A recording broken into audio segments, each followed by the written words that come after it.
Ooh, that was fast. Ooh, that was fast. Hello, you guys. Can you see us? Hello, hello. Happy Monday. It's Monday. Happy Can you Monday. believe that? No, I can't. The last Monday of October. Can you believe that? No, no. We say that every week. We say that every week. That I can't Oh, believe it. Well, goodness. yes, Halloween is on Friday. That it is. That is crazy. That it is. And the Midwest Holiday Show is this weekend. Sunday. Oh my Trust me. gosh, Trust me, crazy. it's a mad dash for me. I'm having anxiety trying to get everything ready and together. We'll be Uh-huh. ready. We'll be ready. Well, Mama Pam and I are also getting a bunch of Christmas stuff ready because we have to flip our booth to Christmas on Wednesday this week because our holiday open house is going to happen when we're gone. When we're gone in Allen, all the antique malls in Allen have their holiday open house this Saturday, and we're leaving Friday to go to Ohio. Right. So, yeah, Right. I've been trying to work on some of that stuff and get it all done. Yeah, so I understand. I understand the panic. Yeah. Then we get to prepare for a marathon in November, and then I also have to flip the store and get it ready for Black Friday. So November is going to go like that. Yes. It's going to go like Absolutely. All right. Hello, everyone. Welcome in. Thanks for being here on a Monday. I know it's a weird day for us that you are seeing us. Normally we're on Thursdays, but we're here on a Monday this week because we have a lot of stuff going on this weekend. So I will talk about that briefly when we get there. But first off, let's say hello to the friends that are here in the chat. And I already know who was here, early bird. It should not be any surprise. William was first in the chat, according to StreamYard, at 4:53. And then Lisa Shields is here. Hi, Lisa. Hello, Lisa. Miss Audrey. Hi, Audrey. Hello, Audrey. Janet, welcome in. That's a new name for us. Maybe it's a new name. I don't know. My screen names on my channel still show up weird, but it seems to be on other people's channels they don't. So I don't know what's up with that. I don't know. They're watching us, Amy. They're watching us. Something. So if you haven't went into your chat settings or your Google settings and changed your screen name back to how you want it to appear, make sure to go in and do that. Janine's here. Hey, Janine. Janine, I didn't get to message you back, but I will message you back. Miss Shannon Ferrarar is here. Hey, Shannon. Good to see you. Hello, everybody. Gavin's here. Hey, Gavin. Hello, Gavin. Good to see you, sir. Good to see you, Gavin. Miss Karen G is here. Karen's got songs stuck in her brain.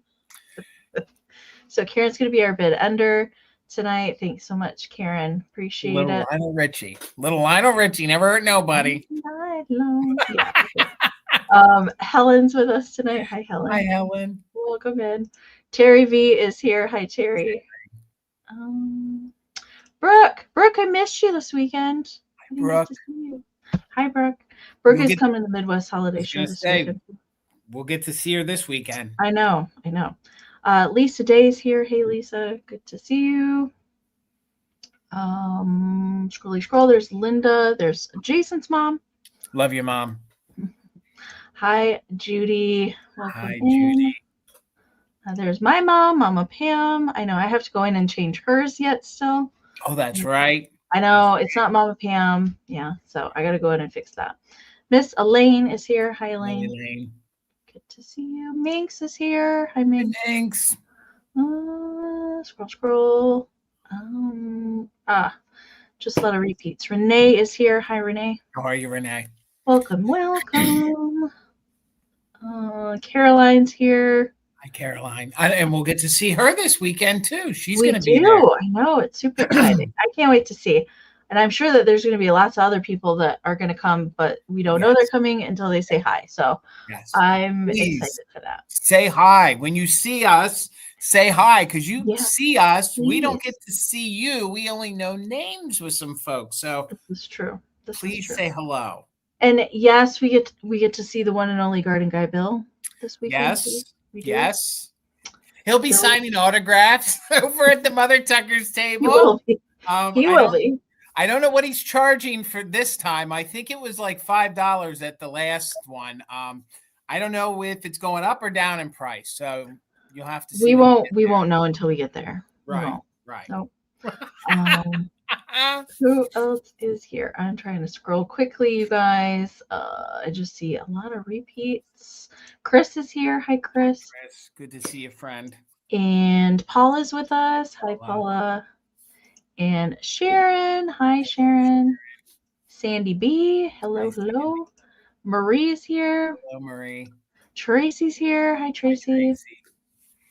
Perry's here. Hi, Perry. Good to see you. Barista's here. Hello.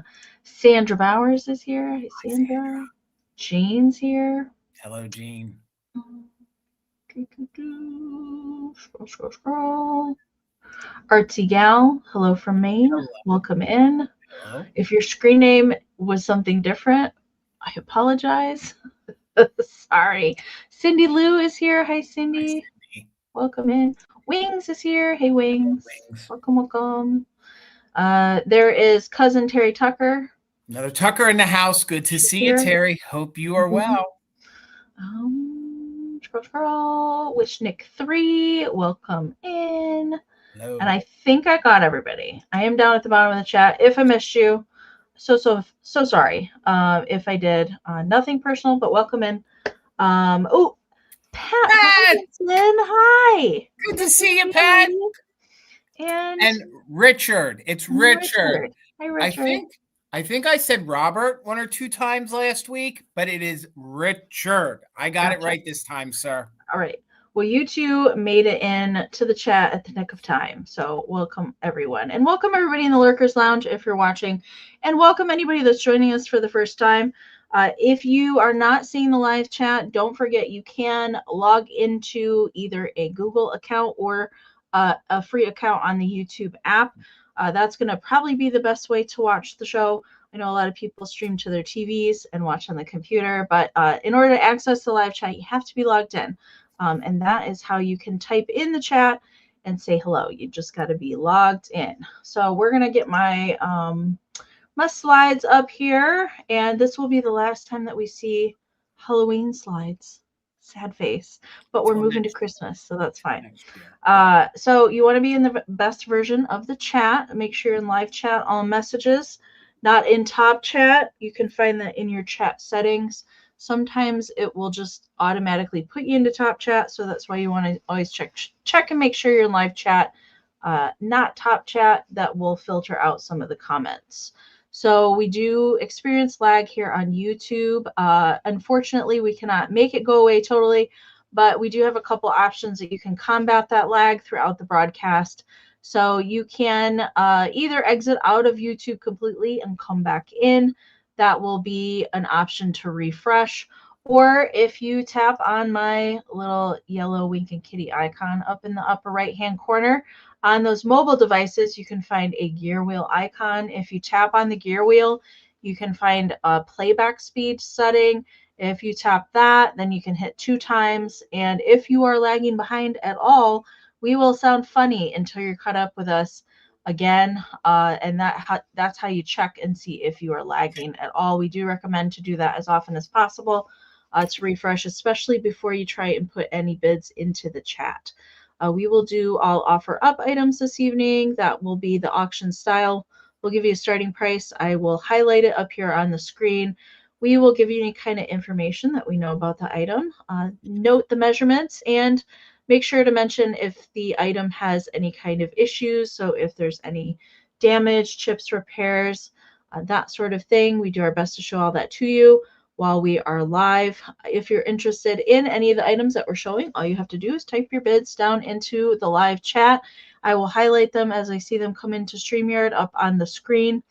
And I know some filtering has been happening lately. The past couple sales, we've had a couple comments be filtered out.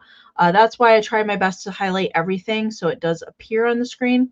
And if it's filtering for you, that's probably also a good time to refresh or close out your YouTube and come back in.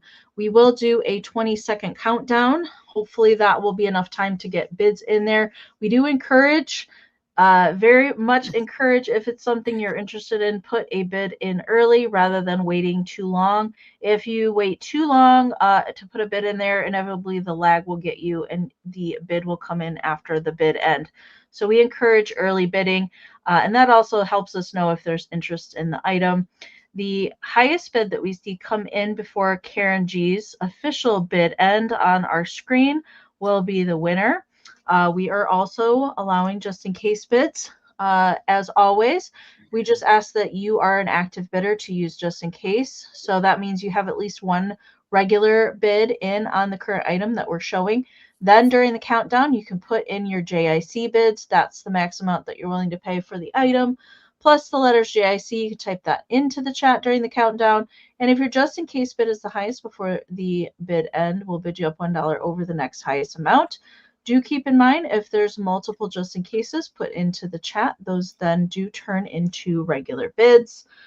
If you win an item from either Jason or I tonight, especially if you are a brand new buyer or maybe it has been a while since you have purchased from us, it's always good to send us information so it's easy to find when we go to do our invoicing. So we do need an email sent to us, and I will show our emails briefly here in a moment, with your YouTube screen name, your real name, your full shipping address, and an email associated with a PayPal account. Or if you don't have a PayPal account and you need a guest checkout link, let us know all that information. And if you need a link to that invoice, what email we can send it to, then you can check out as with any debit or credit card. And payment is due within 24 to 48 hours of receiving our invoices. And here's our emails up here on the screen. You can take a screenshot if you want to come back to that later. You can find all of our information down in the description of the video. And our emails and where we ship from are also pinned in a comment at the very top of the chat for the entire sale. And I do know that my awesome mods do put the emails into the chat throughout the sale as well. So especially if you're a brand new buyer, that's why we need all that information to get your goodies to you. And our last slide that we're going to talk about is shipping. Shipping is not included with the winning bid price. Both Jason and I use Pirate Ship to get discounted shipping rates versus the full-on retail from the post office. So it's a pretty big savings. So I'm happy that we can use that. So you guys pay the same thing that we do with that discounted shipping rate. And that is why we need your full shipping address.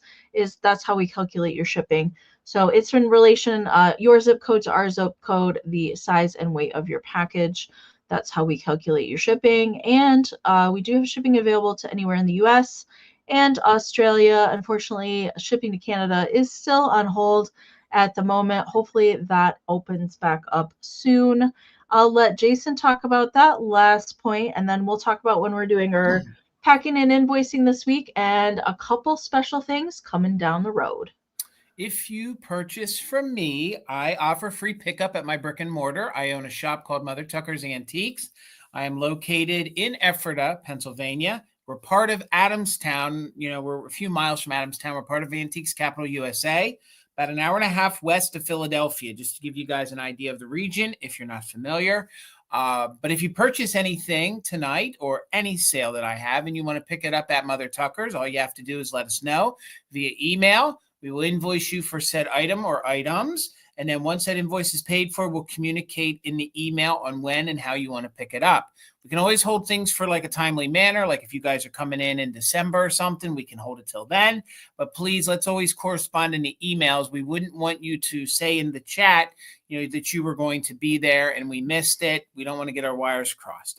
It's yet to happen, knock on wood, but I just always like to say that. So as always, Amie, thank you so much. Oh, and you could visit the store and support 40 other small businesses all under my roof. We have about 40 dealers that are active. So heading into Christmas time, I know we're all going to be supporting small businesses more so this year. So if you think of it and you have a local antique mall, if you're not local to me, go in there and do some Christmas shopping. If you're not shopping here virtually with us, of course.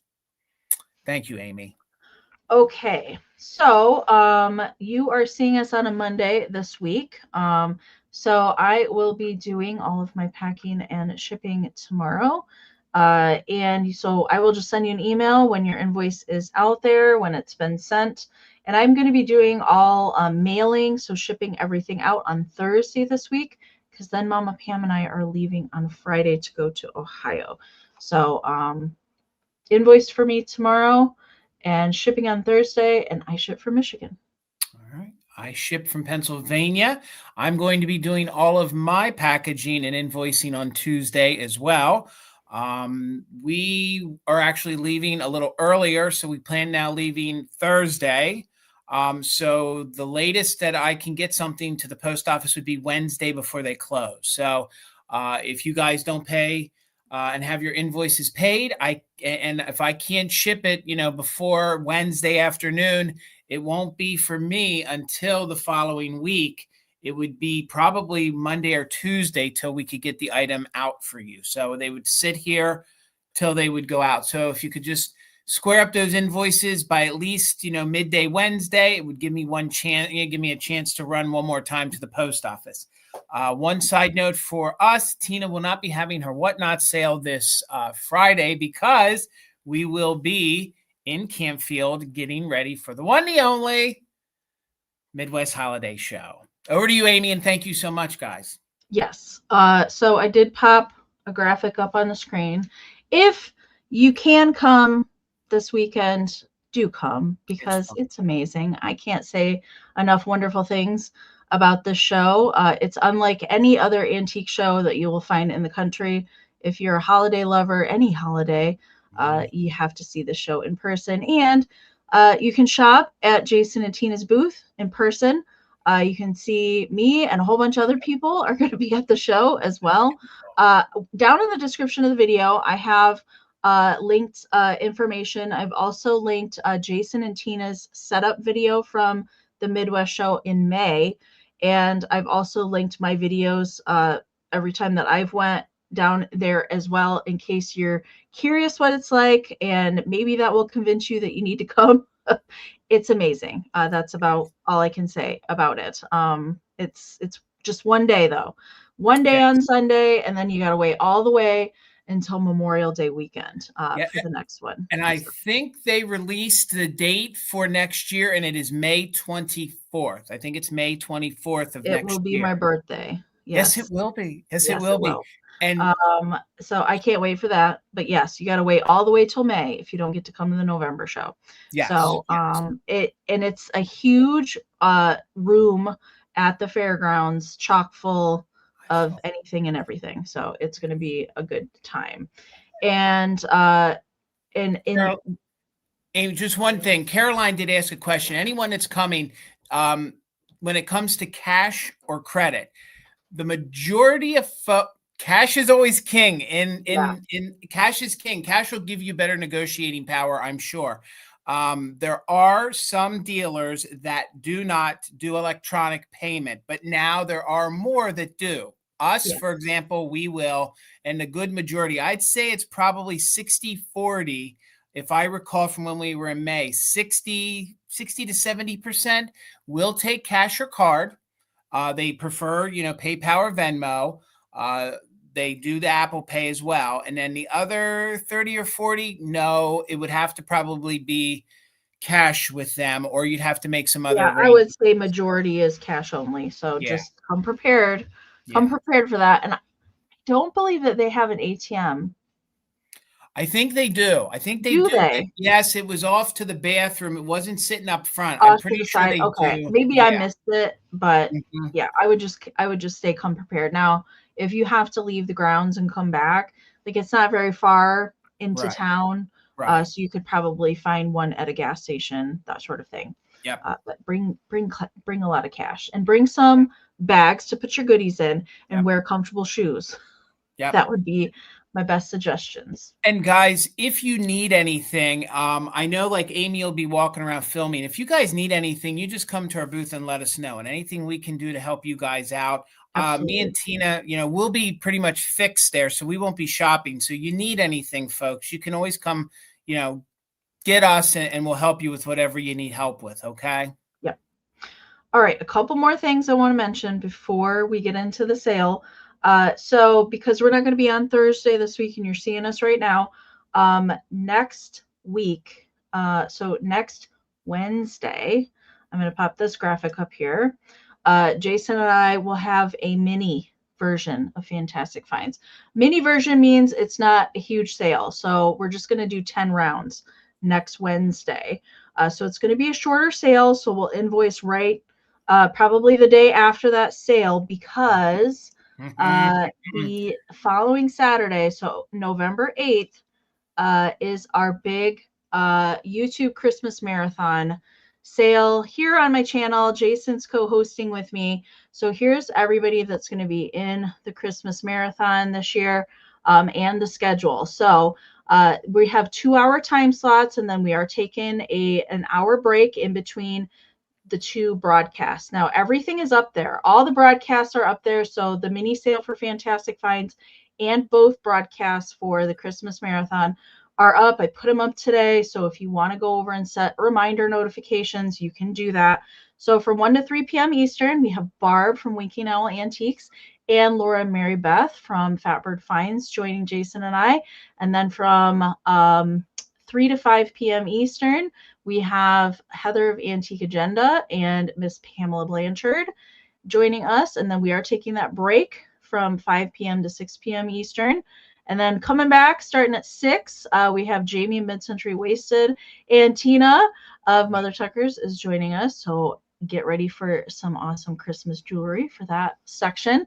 And then rounding out the last block is going to be Ariana from the Withering Cottage and Misty Thrifter Junker Vintage Hunter.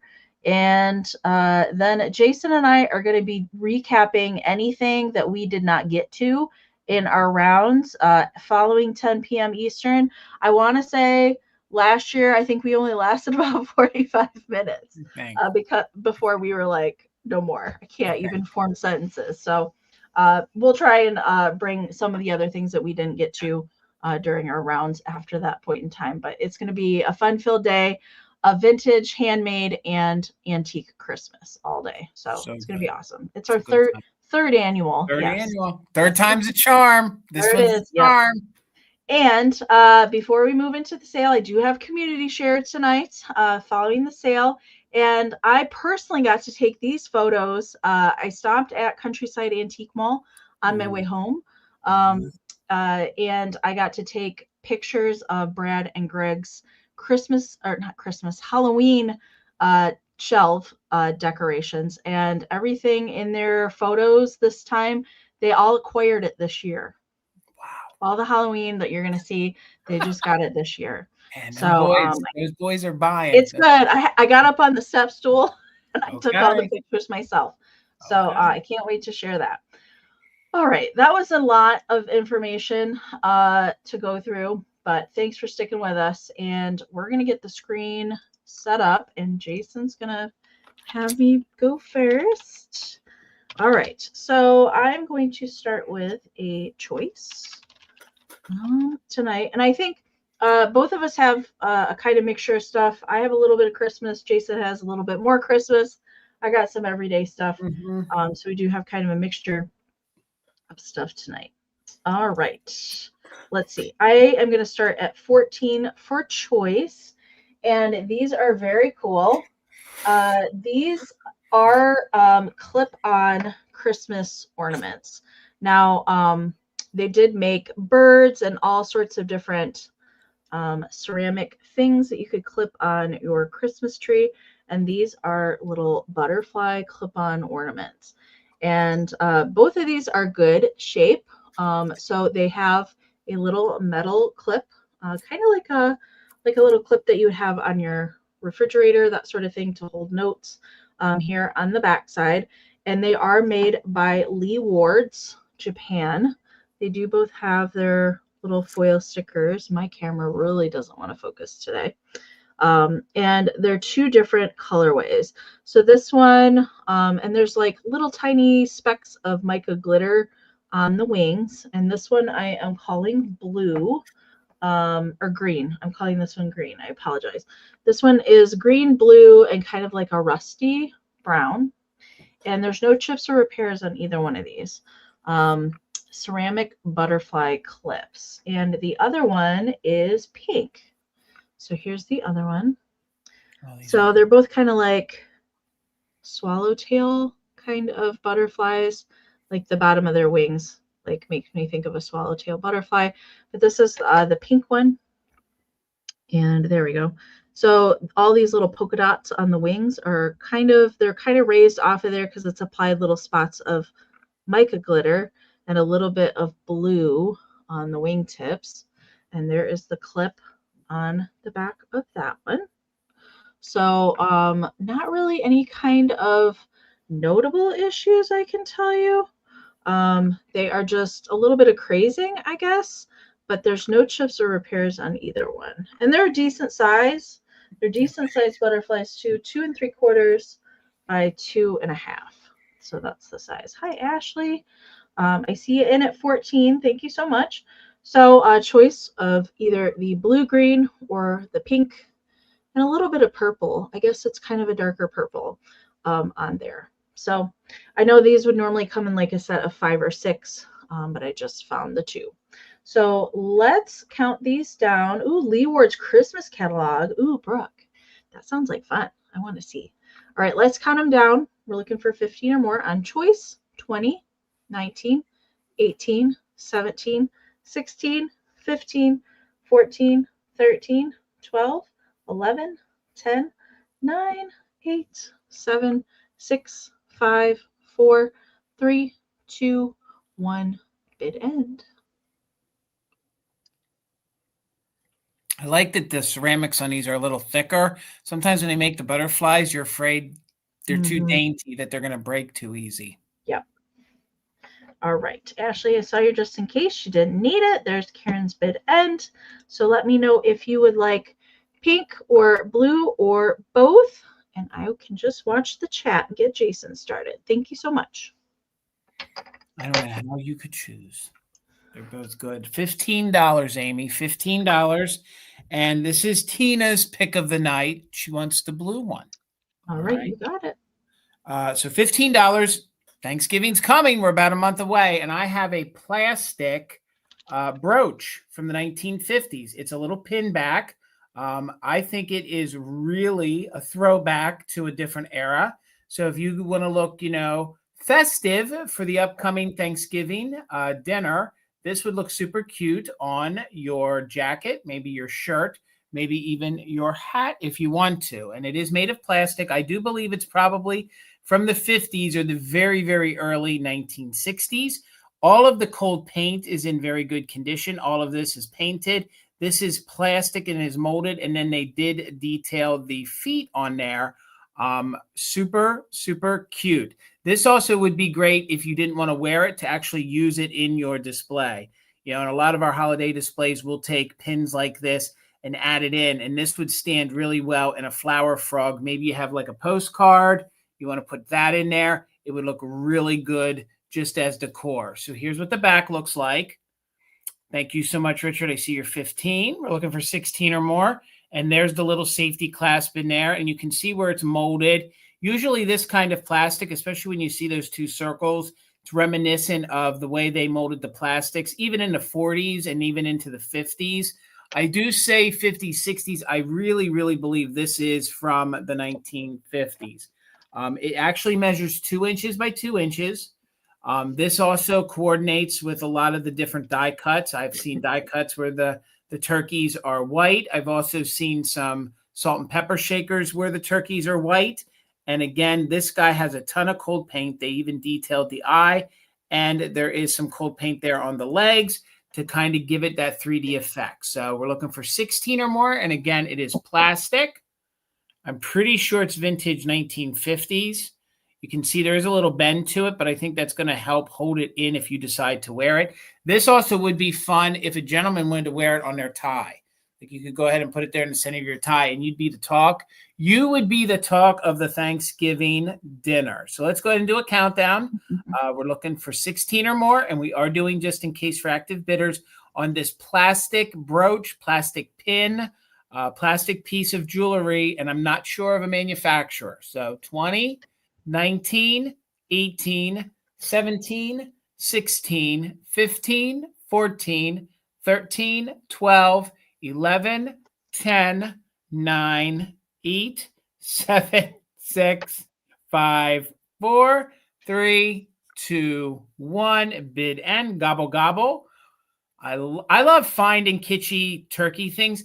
That is the one downfall to Love and Holiday things, is that poor Thanksgiving gets forgotten when it comes to decorating, because we're getting ready to put the Christmas up as soon as Halloween's over. So as we were driving back, Amie, truth be told, the county outside of Philadelphia last night, there were neighborhoods already decorated for Christmas. Like, people are ready. They're ready for it, man. They're ready for it. All. So, Richard, thank you so much. Congrats. All right. Okay, I have a little bit of Christmas for my next round. And it is some multicolored mercury bead garland. I love some mercury bead garland.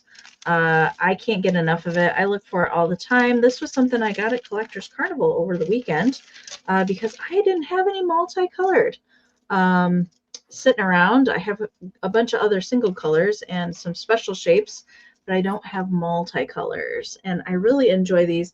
Now, I will say this is a nice long bunch. All right, it does have the little paper cardboard stars at the ends, which is something that you want to look for. The stars on the ends of these will indicate earlier, and then they just switch to like kind of round or square cardboard discs. So the stars are a good thing on the end. And then they always have these little pieces of metal wire at the end for you to attach to the end of your tree or to a branch or to another garland. And this one's got the little beaded star or the paper star on the end of that one as well. And these are all different color double beads on here. So you can see there's two beads of the same color attached together. So those would be the double beads, and they're 1/4 inch beads. All right, so 1/4 inch round double beads.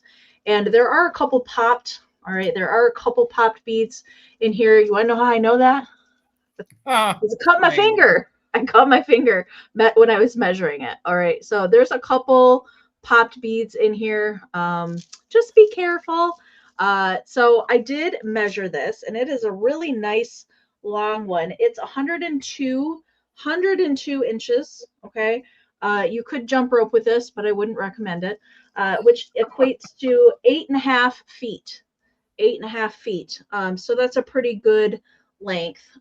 So there wasn't, and where I get the measurement from, I do not count the stars or the little metal or the string on the ends, just the bead length. Okay. So there's a couple popped beads down in here. But for the most part, there's not very many, just a couple. Okay. Nice long length one. So great for the feather trees, great for aluminum trees, great to just kind of scatter around. That's usually what I do with these. I put them underneath or in between ceramics just to get a little bit of pop of color. Okay. So I see Artsy Gal is in at 20. Thank you so much. We are looking for 21 or more, and I'm going to count them down. 20, 19, 18, 17, 16, 15, 14, 13, 12, 11, 10, 9, 8, 7, 6, 5, 4, 3, 2, 1. Bid end. So we got gold, silver, light green, dark green, blue, and red. Those are the colors in there. Looks like candy. All right, there is the bid end from Karen. Thank you so much. And hello, Stephanie Kite. Good to see you. All right, so let's see. Artie Gal was in at 20. Gail got a 21 in there. Both just in cases of 25 and right before Karen's bid end. So in the event of a tie, I go by who I see first on my screen. So with the first, just in case of 25, it is going to Gail at 25. Congratulations. Thank you so much. All right. $5 choice, Amie. $5 choice. Excuse me. It's going to be choice on Christmas cards, okay? These are either from the 50s or the 1960s. They might have minimal wear, but there's nothing major, to them. None of them came out of a scrapbook, so they'll all display beautifully. There's no tears, from glue being in a scrapbook, just minimal wear. And I do believe they are all used. So they're all used. So excuse me, I got a tickle in my throat. So this will be your first one you can choose from at $5. Amie, I think you had this one last year. I did have that one. I feel like you sold this one last year. Now, this one's really fun. I don't know if you can kind of see the blanket, the little kitty cat here. There's actually like a gold style glitter on it. So it's glistening just a little bit. It glistens better in person. Meow, meow. So this little cute kitty cat's going to be your first choice at $5. It measures 5 by 3.5, 5 by 3.5. And it looks like it's a garland, Oh, G Ward. I think that's what it says there on the back. I think that's what I was reading with my eyes, but that focus is better. Grand G Ward card. So it's a Grand G Ward card. So there on the front, it says, not a creature was stirring. And then it says, have a perfect Merry Christmas and a Happy New Year. So really, really cute. I love the font there. And you can see Kathy signed it very proudly. So that's going to be your first card. And again, these are fun to decorate with. These are fun to mix in with your holiday things, and they sit beautifully in little flower frogs. So this will be your first one. That one we're going to call card, okay? Again, these are all 50s and 60s. I believe this one is a little more 1950s. This one has two little kitschy bears. I tried to find things that were mod or super kitschy. So you get two little cutie pie bears. They have their stockings at the bottom of their bed. Santa Claus has like a card or list, and it says, for you at Christmas. This one is just made in the USA. So this one is a USA card. This measures about 5.5 by 3.5. And on the inside, it says, bet you've been so good that when old Santa's due, he's bound to do his best to bring you your wish true. So there's the inside. And again, they're all used. And it looks like this is another Kathy with a different last name. So this will be your second choice at $5. And again, I tried to find some ones that you don't see that often, some that are really, really kitschy with good crisp graphics. So if you guys are into bears or things like that, that might be a good choice. Then this one is a Hallmark. This one speaks very mod to me. If you have different Holt Howard pieces, maybe you have some Napco pieces, maybe you have a reindeer that's very, mod 1960s like that. And then they have like the atomic stars there that are supposed to mimic, I guess, snowflakes. This one is in very good condition, and it measures 5.5 by 3.5. And again, these are fun. You could actually re-sign them to another person if you want to. Again, these are just fun to have around and decorate with. They're great graphics. And this one just says Merry Christmas, and it has like the little atomic star and a Happy New Year. And of course, this one is signed as well. So there's that one. Again, super clean and very good condition, not out of a scrapbook. This one's my favorite. I have never found one this kitschy with a kitschy little bunny on the front. The only issue with this one is there is a little discoloration down here on the bottom, but that does not show through to the front. And we have cute little bunny friend here holding an oversized candy cane. And you have the font there that says Merry Christmas. There you can see how cute he is. And it even has like some of the, I don't want to call that like mica glitter, but it is that, well, maybe that is like a mica. No, that's just like a very 1960s thick style glitter. You can see all the great detail on him. He's really, really fun. This one is an American greeting card. So American greeting card there, if it wants to focus. There we go. And then here's the inside of this one. Again, very kitschy.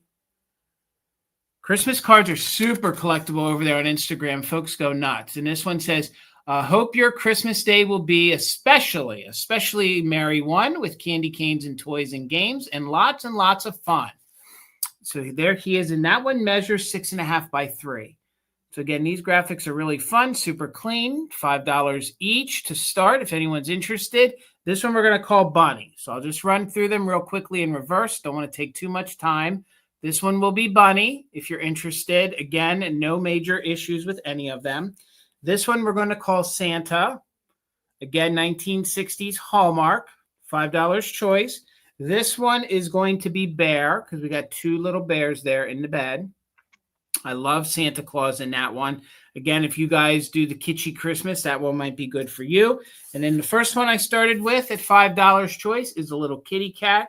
Not a creature was stirring. Look how cute that little kitty cat is laying there with They're his all cute. little bit of holly. And I've never honestly, seen any of those that you have.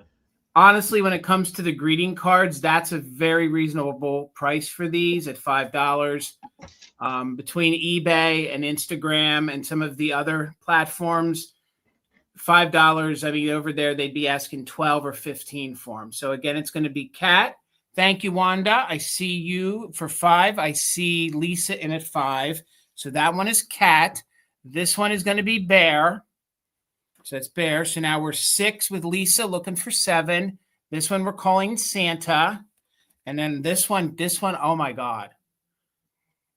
Look at that kitschy face on there. He looks like the Tricks Bunny. So I've wasted enough time. Let's count it down. It'll be bunny, Santa, bear, or cat. So 20, 19, 18, 17, 16, 15, 14, 13, 12, 11, 10, 9, 8, 7, 6, 5, 4, 3, 2, 1. Bid end. Kitsch-tastic right there with that bunny. It even has like the different style greens that are great at this time of the year to mix in with your 50s and 60s. Thank you, Mix. I think they're all cute too. If you're really into the mod Holt Howard style, there's our bid end. Thank you so much. Wanda, you took top bid at 7. Lisa, you'll have backup. This was the first one I showed, which was kitty cat. So again, it'll be cat, bear, Santa, or bunny. Or bunny. Oh my God. All good. All good choices. This is like the iconic. This is what puts the kitsch in kitsch, I swear, right there. So Kitty and Bunny, Wanda, they are yours. Thank you so much. It's $7 each. So Lisa, if you were interested in Santa or bear or Santa, they are left at $6. And Amy, I'll watch the chat. Lisa, bear or Santa at $6. If you pass, I understand, and I'll bring them back for the recap. But it was Santa or bear. They're all good, I think. Really good. I would pick all of those. They were all good. Okay. This gal is not in perfect shape, okay? But I've never run across one like her out in the wild. Lisa wants the other ones. I have not run across one of her. She is a little Holt Howard ceramic head angel, and but she is on some gold cardboard with some chunky multicolored glitter at the bottom, and she's got her little stockinette wings, and she's playing the fiddle. So the issue with her is there's a little bending right on this side, and then there is a little tear right there. I couldn't leave her behind. I was like, girl, I know you got a little issue, but she's still very cute. Now she could sit on the top of a tree. All right, she could be a little tree topper because she is a cone. But I think she just makes a cute little figurine by herself. All right, so she does have the little stockinette wings on the back. Sandra, I see you. Thank you so much. And yes, her wings are really good. Sometimes with the stockinette wings, usually it's the wiring that becomes the issue. It becomes very brittle. So if you try to bend it, it can usually just snap in half. And then the stockinette tends to get holes in it. But I don't see any holes, and the wire is in good shape. I'm not going to go messing with those wings to pose them different. And then there's a little bit of applied glitter for a little sparkle on her wings. She's got little chenille arms, and she's just playing her little fiddle. But yeah, there's just a little bit of bending and such to her cardboard dress. I still thought that she had a lot of life left in her, and I've never run across one of these. So she's not as large as the little feather applied dress ones or the foil ones. She's not quite as big as that. And there's teeny tiny ones too. But she's kind of like a good medium size.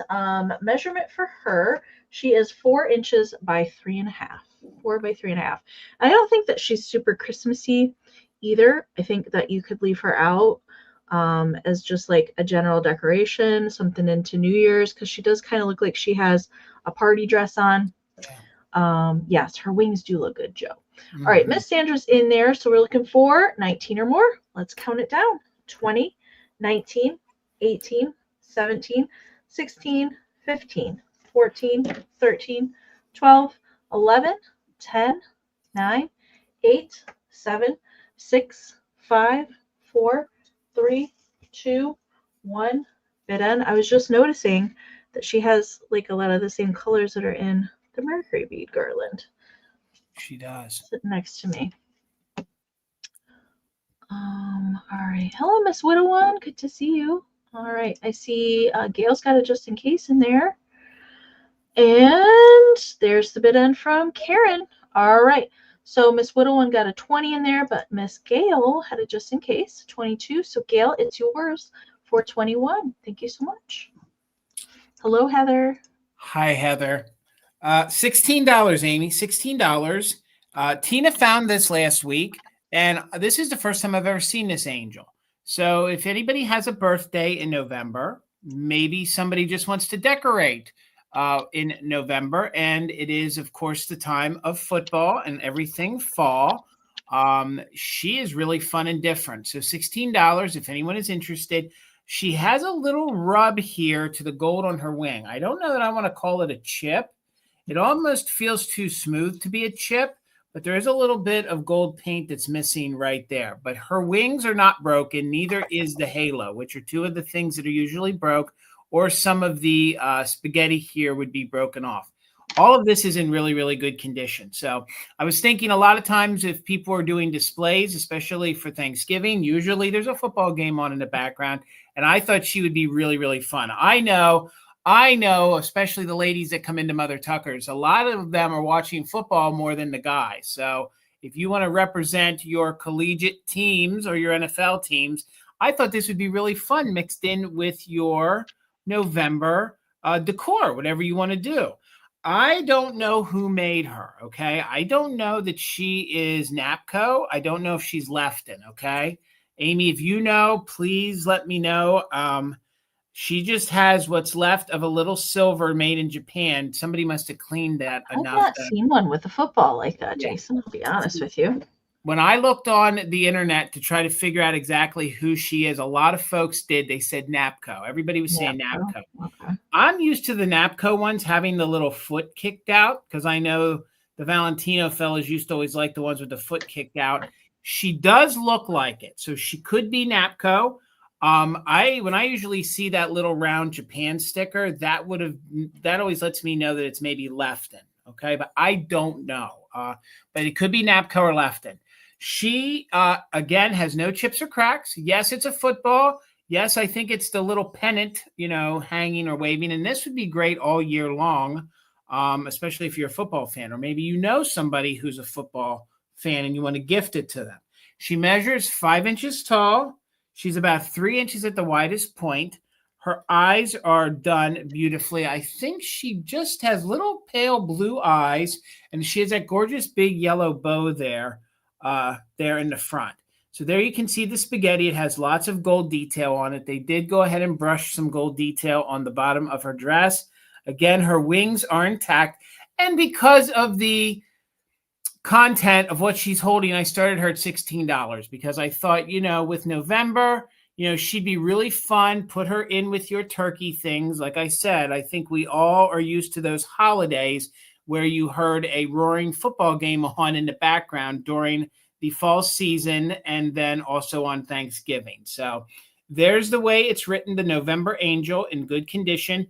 Again, sometimes you can tell who made these by the font, if the foot is kicked out, by the measurements, and also by the numbers on the bottom. Everywhere I looked online, you're exactly right, historical buff, they all said NAPCO, okay? But I don't have a NAPCO sticker on it, so we'll let the new owner figure out who made it. So, Timmy, thank you so much. I see you for 16. Let's count her down. Again, no damage. The only issue, when I say damage, no breaking to the wings. There is no breaking to the halo. There's just this weird little bit of gold that's missing. It almost looks like a white little paint streak that got on top of it. So let's go ahead and count it down. You can feel that some of the gold is missing. So maybe that is a little nip as I rub my finger over it. So we're looking for 17 or more. Let's count it down. 20, 19, 18, 17, 16, 15, 14, 13, 12, 11, 10, 9, 8, 7, 6, 5, 4, 3, 2, 1. Bid end. There's another variation that the football is a little lighter, and then the blobs of spaghetti, they're all separated. I kind of like this one where it's all together. But the other examples I saw, there were spaces in between each little blob or glob of spaghetti. So wow. Thank you, Karen G, so much. Timmy, coming your way. Thank you so much. All right. Hello, Timmy.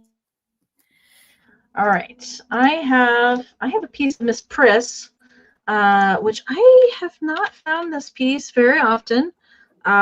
So it can get pretty pricey up there, these harder to find pieces of Miss Priss. And I have the tea bag holder tonight, which is not usually a piece I come across. And what I like about this piece is it doesn't have to lay flat. There are some tea bags that other manufacturers put out that you have to display it like sitting down. But what I like about this one is that they went ahead and molded feet into it so it can stand on its own. Now, condition wise, I feel there's a teeny tiny, it's just catching my finger there. It's not going to focus. It's not focusing anyway, but it's not going to focus.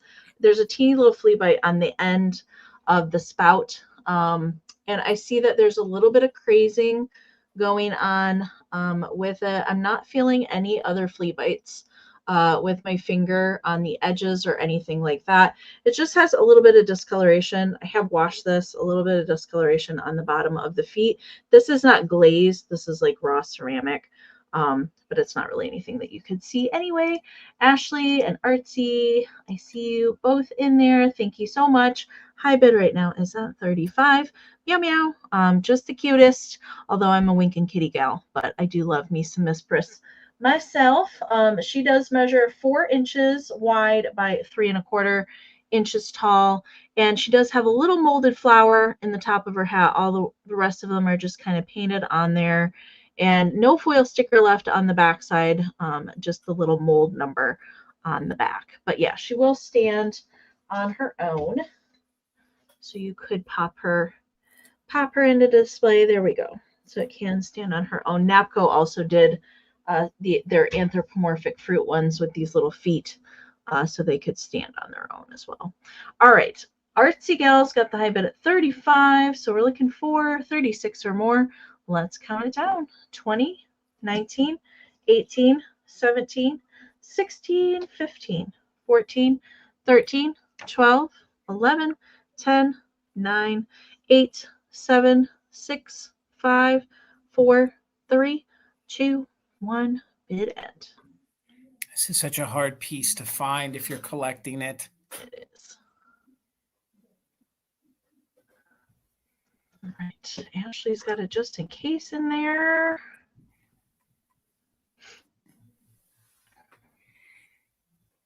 And there is the bid end from Karen. All right. Artsy Gal had 5 high bid, but Ashley did use a just in case. So Ashley, it's yours for 36. Thank you so much. All right, $15 choice. Pardon me, $15 choice. And these are they're super hard to find kitschy flocked ornaments, okay? So if you do like a non-traditional Christmas, if you do maybe a very hardcore kitschy kind of Christmas, these are definitely for you. And trust me, this is the first time that I've ever had this many of them, and they are all in very, very good condition. There's actual ones of these that would have Napco stickers on them, okay? None of mine have Napco stickers on them, but they are all made in Japan. So $15, that is a really, really good starting price for these. If you would see what some of these do on eBay or other platforms, plus these double as figurines. You can move their feet and you can move the little pipe cleaner tails on them so you can make them stand as figurines, but they all have their little hooks so you can hang them as ornaments. So Heather, thank you. I see you're 15. We're looking for 16 or more. They are all about 4 inches tall. These are probably from the 1960s, the early part of the 1960s. They are all made of felt, styrofoam that's flocked. The eyes are like a very, very hard plastic. And then they have pipe cleaners to give them some of their other amenities like their arms or their tails. So this is going to be your first one to choose from. This one also reminds me of the Land of Misfit Toys. If you guys remember in Rudolph, I think there was a little, wasn't there a blue elephant? Yes, there was. There was a blue elephant, and he has a little green hat, and there is no condition issues with the flocking pulled off. And if you guys know these ornaments, these are really, really hard to find. So this will be your first one. We're looking for 16 or more, and that one will claim as elephant, okay, if that's the one you pick. Then we have a lion. Look how cute this lion is. Goodness. He is in really good condition. You can see there's pipe cleaners there for his arm. He is yellow. He has himself a little red little collar on, and then he has all of this chenille. This is chenille around here for his mane. And then they went ahead and they put on the whiskers in the mouth. He's got a little tongue. And again, this is felt, and you can see the wire armature in there. So you can bend these feet however you want. And then he's got a super long tail. So if you know a kitsch lover or you collect kitsch and you do like a non-traditional tree, like I said, these are a must. These are a must. And they do have their original little hangers. And then some of them from the factory have little wire. There's a little piece of wire there that's actually embedded into the styrofoam. So if the little string would break, you could put a hook through that. So about 4 inches tall, that is our lion friend. Hold on to your girdle, Myrtle. This one is kitsch-tastic. We have ourselves a orange little mouse. How cute is he? Again, this one's in really, really good condition. Has little chenille there. It's actually a little chenille pipe cleaner that's bent to make his little like snout here for our little mouse friend. Original little pom-pom, has a fun little green hat on him. And again, all the other things are the same. Pipe cleaners for the tails and the hands. We have wire armature in there. And I do really suspect the high quality on these. These probably would have been imported by Napco. He even has his original little whiskers on there. And again, these are clean. Sometimes these get discolored when they're stored. So this one you're going to claim as mouse. Last but not least, we have little tiger friend. So the tiger and the lion kind of look cute together. This little guy here does not have his little string anymore, but he does have, like I said, the little original wire hook. So I think that's remnants of what was in there, or somebody used a little push pin. Yeah, that's a little tip of a push pin. You could take that out. But the little wire is there, the wire that's embedded in there. So you could put a hook in there, or you could put a string on there. So thank you, Terry. Thank you, guys. They're also cute. I think these are all really cute. And I've only had one of these like one other time in my life, and I've never had them this clean. And again, these are iconic kitsch. So 18 or more, I'll show you again. That's tiger. This one is going to be mouse. So mouse. Then we had lion. And then we had elephant. And I'll hold these two while we do the countdown. We're looking for 18 or more, and we are doing just in case for active bidders.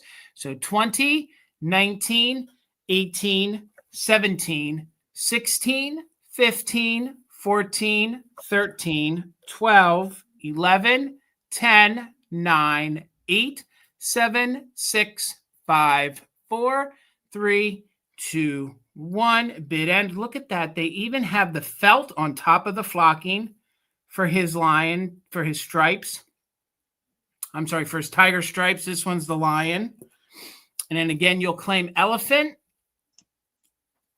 Thank you so much for the bid end. So Richard at 17. Yep, 17. Richard, let me know if you wanted elephant. So it's elephant. It is lion. And it's mouse. I feel like Dorothy or tiger. Lions and tigers and bears. Oh my. So this one is the tiger. That one's a lion. We have the big blue elephant. Look at the trunk on him. So cute. And then we have mouse friend. And then we'll have Heather back up. I think Heather was back up at the opening start of 15.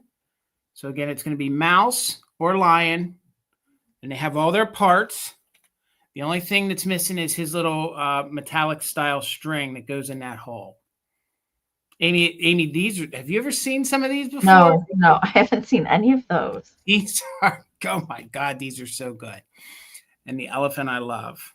So at 17 each, elephant, lion, and then we have little tiger friend here. Oh, our chat stopped. I hope we're okay. Oh, he's hanging upside down. And then we have our little mouse friend. Hey, Amie. Meow, meow. Where's our mouse? I wouldn't be able to pick. I wouldn't either. Thank you, Karen. I'd like the elephant one, please. Okay, so the elephant one is yours. Thank you so much. And your backup is going to be Heather. All right, Heather. So if you were interested in the mouse at 15, we had the lion and tiger. Lion and tiger and mouse. And Amie, you can get, you wanted the elephant. All right. So we will bring the other three back for the recap. Okay. Thank you so much, guys. Okay. No worries. Yes, we will do a recap at the end. Okay. I have this gorgeous brooch. Oh my goodness. I've had this one a while. And I thought tonight was the night that I was going to bring this. Ooh, it's so sparkly. And I just know that my camera's just not going to do it justice. And it's huge. It is a large one. It's all white rhinestones. It's big. It's 2¼ inches in diameter. And look at the side profile on that thing. It's domed. It's got a lot of dimension on it. It's beautiful. Hopefully my camera will focus in. There we go. It is so sparkly. Very high quality brooch. I do believe this is a mid-century piece. Everything on here are prong set. Everything's prong set on here. There is one little darkened, just slightly darkened stone right there. No missing stones, but that one's just a little darkened right there. I didn't think that it took away from it at all, because it was just beautiful. Now, I'll turn it to the back. It does have a really nice safety clasp on the back. The pin does not extend past the clasp. Nice puddling on the backside. Sadly, no stamping. No artist claimed this one, unmarked, but she's just gorgeous. Great for any time, really, but I really think that this one would be pretty for Christmas time. Definitely you would need, and it does have some weight to it. So I wouldn't go wearing this on like a nice cashmere sweater or anything. Definitely you need like a thicker fabric to wear this one, because it does have some weight to it. But it's so pretty. As I was getting out my Christmas brooches, I thought I would bring this one tonight. And also a good candidate for a hat. Of course, you guys know I love to wear brooches on my hats. And I think that one fits the bill for it. So I just like that there's a difference, like a mixture of different cut stones in here, and that big old one in the center. But it is, that's a stunner. It's a big one. It's a big one. All right. I see Wings is in at 24. Thank you so much. We are looking for 25 or more, and let's count it down. 20, 19, 18, 17, 16, 15, 14, 13, 12, 11, 10, 9, 8, 7, 6, 5, 4, 3, 2, 1. Bid end. It is out natural light. You could probably land a plane with it, although I wouldn't recommend it. And I didn't mention there's no aurora borealis like on it. It doesn't have that rainbow effect. It's just white, sparkly. Flat, sparkly. All right, there is a just in case from Wings. There's Karen's bid end. So Wings, it's coming to you for 24. Thank you so much. All right, I'll follow your lead. $24, Amie. $24. And it's that time of the year. I think it's always that time of the year for some pixies.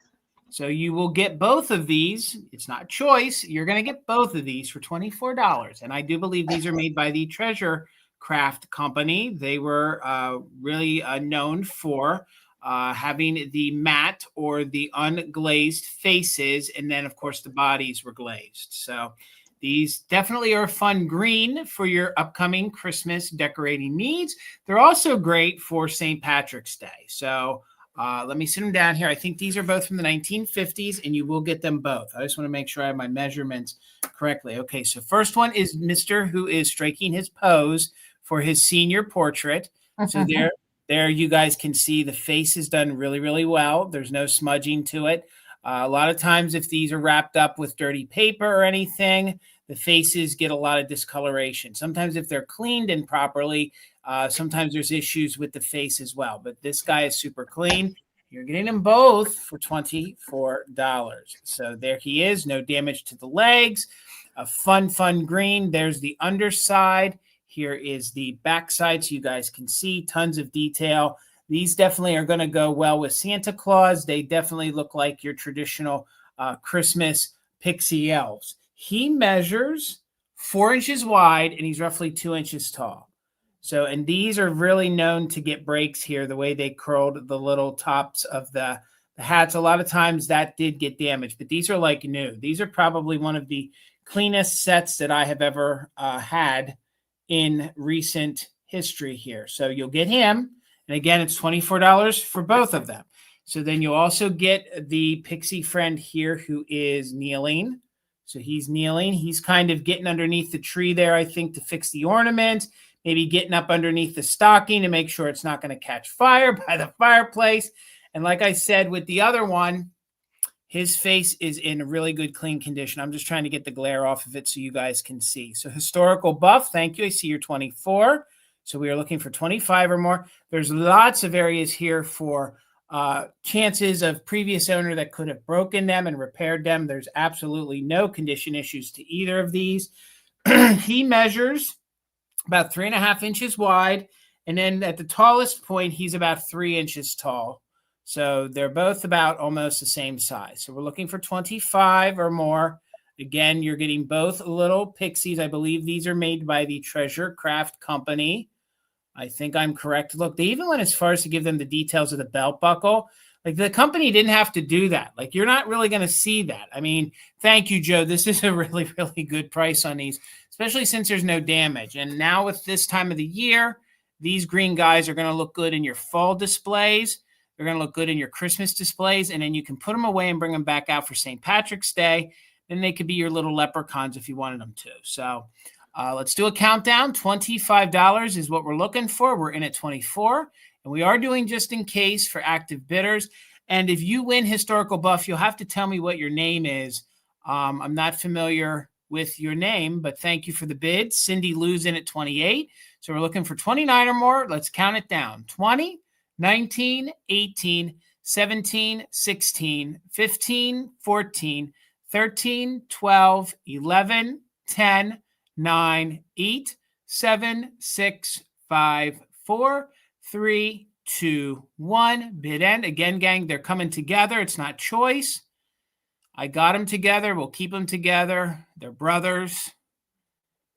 They're up to no good. They're going to look really good under your Christmas decorations, under your trees or with your Santas. And there is our bid end. So Cindy Lou, thank you so much. They're coming to you for $28. Congratulations. Congratulations. All right. I have a Victorian scrapbook for my next round. I did just get this over the weekend.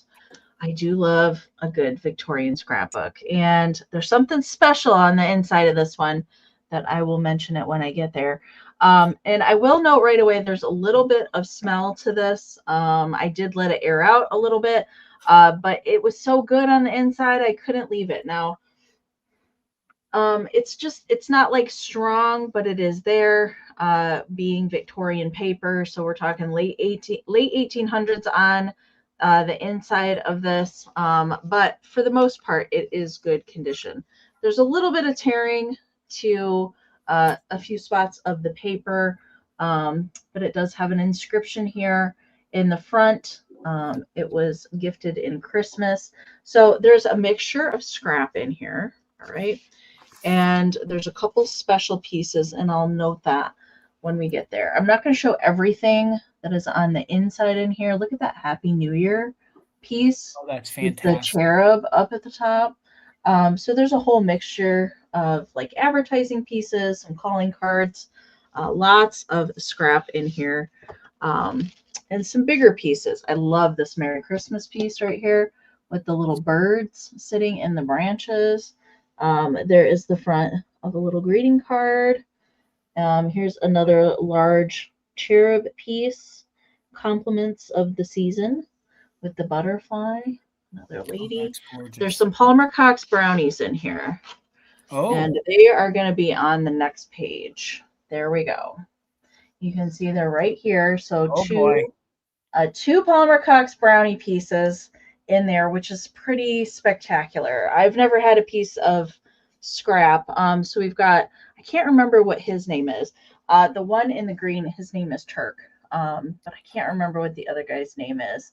But very cool that those are in there. Oh, I couldn't resist. There's this guy at Collector's Carnival that he brought a bin of ephemera for me to go through. And he said, there's a scrapbook in there and there's some Palmer Cox brownies. I said, what? Yeah, he's got really cool stuff. Look at this giant Mother Goose. Those big ones are so hard to find. Those big die-cut scrap Victorian pieces. And those are both of those on this page are advertising for Lion Coffee. Ooh. There is one page that I was going to show that, oh my gosh, look how big those little girls are. Those big, because if these weren't in a scrapbook, they didn't last. They just didn't last. That's what saved them. 1898 Hood's Sarsaparilla calendar on that one. Oh my gosh, look at the cat. Meow. Oh, I love that. I love that too. There is one loose page, and the scrapbook is completely full. So there's this loose piece that is here that was not attached to anything. So it is a big, huge advertisement piece for Noss Brothers and Company. And there is some kids playing croquet. And then there is there's a couple children, just some feet left. They took off. The bodies are missing. But that was just stuck in there. There is a loose page, and I'm skipping a few pages. This is also loose in here. King, Leodogram, Arthur, Guinevere, and Merlin. This was just loose, stuck in here. So that is there. But there is one loose page. Amie, is that a Christmas tree on the other page right there? It is. I'll show it. Style Christmas tree. Let me show this loose page. So there's a loose page here that has stuff on this side, and then there's a couple images on the other side. So that was just stuck in the back. Look at the little girl holding onto her cat. Yes, there is a Christmas tree piece. It looks like some sort of advertising card. Oh man, that's sitting under the Christmas tree. It's good. It's really good. Yep. And then there's this huge boat picture on the back, like the back cover. And there was a few pages that I didn't show in there, but we'll move along and we'll get Jason going. I'm waiting for the lag, but Amie, $45. $45. Before I get into it, I have a ceramic Christmas tree. There's no damage to the tree, but the base has one or two little nips. These bases can get nips when they try to put the tree on them. So before I show you everything else, just note that, and that this is covered up, so you're not going to see that. That's a little glaze pop. You're not going to see that. Those were and this is a little nip right there, but that is on the base. Okay, so those are the three little spots, and there's a fourth little one over here on the base. All right, most of that gets covered up. The wiring on it is in very good condition.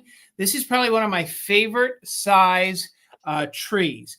Also, a great selling point is, and I forget what mold this is. It's a Holland mold. It's a Holland mold. What's so fun about this tree is the bulbs are not glued in. So if you are not a fan of the way the bulbs are in, when it's shipped to you, it will come with the bulbs out.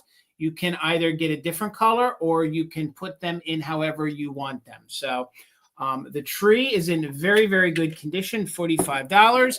It is one of the older ones from the 60s or the 1970s, probably the 1970s. And it has all of its original little flame bulbs is what we've always called these. So they've all their original little flame peg bulb lights that fit in it. When the tree is fully assembled, it's about 12 inches tall. So if you're trying to do a forest of trees and you need some smaller ones for the front, or you don't have a lot of room for one of the larger ones, this one is going to fit the bill for you. This one was not molded to have a star in it. A lot of times when you find these, the tips have been broken off. There's no damage to the top of this. It is super clean, and $45 is a really, really good price. If you collect ceramic trees, okay? So it does light up. Let me show you here. Let me unplug it. Let me show you the cord on it. The cord is in really good condition. It is not polarized. There's no damage to the cord, and the cord's pretty long. So if you need to probably get it somewhere, I'd say the cord's probably 3 to 4 feet. So you got about 3 to 4 feet of cord. So it's not one of those stubby ones where you got to have it right next to the wall. You're going to get, hold on here, I'm like playing a magic trick. You're going to get all that cord all the way. So yeah, 1, 2, 3, probably 4 feet, probably a 4 feet cord. So, and the little toggle switch works beautifully, and I'm going to send it with the bulb that's in it. So let's light her up so you can see that the bulb does work. Thank you, Lisa. I see your bid of 45, looking for 46 or more, and then let's light it up for you. So pardon my fingers. I just don't want to drop it. So there you go. That's what it looks like. One of these gorgeous green ones. It doesn't have snow on it, but I do like to mix the ones without snow in. And if you guys do a little forest of trees, you know that this is a must-have because this pairs well with the larger Holland mold or Atlantic mold ones. And this one is in so good condition. And like I said, when it's fully assembled, it comes in at 12 inches tall. So we're looking for the bids at 45. We're looking for 46 or more. No chips at all to the tree part. We have those little nips I showed you at the base. There's what the base looks like. So there is some detail to it. It has some arches on it. Kind of gives it a normal, traditional, tree base, have you. The other selling point is the fact that none of the flame bulbs are glued in. Truth be told, I use Elmer's glue to glue mine in. That way they stay secure, and then you can literally pop them right out. And when you own an antique store or you're in an antique mall, you know that you can't have these in there with them loose. So that's why a lot of these trees end up having them glued in, because if they're loose, folks try to steal some of the bulbs. So that's the downfall. If you buy these secondhand at the shops, a lot of them are glued in. It is, Minx. It is a studio piece. Yep. The majority of these trees are hobbyist pieces. There were some manufacturing companies that did mass produce them, or shouldn't say mass produce them, made them in a factory and sold them. But this one is made by a hobbyist. And actually, some of these hobbyist ones are actually better than what some of the companies tried to put out. I have a few that were made by some of the companies, and they're really not as heavily detailed as these hobbyist ones. This is one of those things where the hobbyist, I think, kind of ruled the market when it came to these, and the paint they use. I like the size of that one. It's like not gigantic and it's not the smallest. It's a good medium size. This is also one that I feel confident in shipping. Some of those larger ones, I get nervous shipping some of the pieces. And again, I'll show you each one of these pegs come out. So you'll get a little baggie filled with all the pegs that you see. You can put them in however you want. If you have other ones, you can do all solid colors, whatever you want. But the tree's in very, very good condition, no damage. We just have those little nips like I showed you there. Let me show you the nips one more time, and then we'll do a countdown. So we're looking for 46 or more. This is probably the early 1970s, I would guess. So you have the little nip here on the base. It's probably from poor storage. Then you had the two on the top, those two here, and both of those are covered up, when the tree's on. And then this one you have on the back. Okay. And it's an easy fix. If you get a paint pen, most folks don't even care because they're not going to be looking at the base. They're going to look at the beautiful tree that it's lit. So let me turn the light back on here, and the toggle works beautifully. That's the bulb that'll ship with it to you. So you see it works. So we're looking for $46 or more. So let's count it down. Thank you so much for the bid, Lisa. And we are doing just in case 20, 19, 18, 17, 16, 15, 14, 13, 12, 11, 10, 9, 8, 7, 6, 5, 4, 3, 2, 1. Bid end. This is one of my favorite sculpts. It pairs well with the other Holland mold if you have one of the larger ones. And again, no damage to the tree, just those nips on the base. Light works, and you're getting it that the pegs are not glued in. So let me sit it down here. I see Karen's bid end. Thank you so much, Karen, for that bid end. So Lisa, coming to you, friend, for $45. Congratulations. Thank you so much. Okay. I'm going to bring my highest bid start round next as well. Also starting at 45. And this is for the pair. These I've never come across before and not easy to find. And these are flocked ceramic, so not flocked plastic. And it is some hot pink, and they are magenta. They are for sure. Flocked cats. So one is a bank, one is a figurine, and they would come together. So we've got little Mr. and Mrs. Flocked Pink kitties. So this one here, so the girl cat is the figurine, all right, and then she's got little applied eyes, all right, and it's really bright pink, like holy cow, hot pink, and the little eyes that are applied are glass. Okay, so glass applied painted eyes, and then she has her little pearly necklace applied. Now there's a little bit of flocking missing in a few spots. All right, so these are ceramic. This one is the figurine. So there is the bottom with a little felt on the bottom of the little girl cat. Yes, William, absolutely. And here is the Mr. All right, and he also has the little applied glass eyes here and little tongue peeking out. He's got his little polka dot bow tie, and this is the bank. Okay, so a little bit of wear right there at the back and a little flocking wear here. Not any chips or repairs, just a little bit of flocking. So there's the rubber stopper for the bank on the back. And the boy cat is just a little bit bigger than the girl, but I like that they have the same faces and they're just kind of flirting with each other. I think that's adorable. Big Paw, I see you. Thank you so much. And Miss Wanda, I see you as well. So Wanda right now has the high bid at 36 or 46, excuse me. I did want to give you measurements since these are large.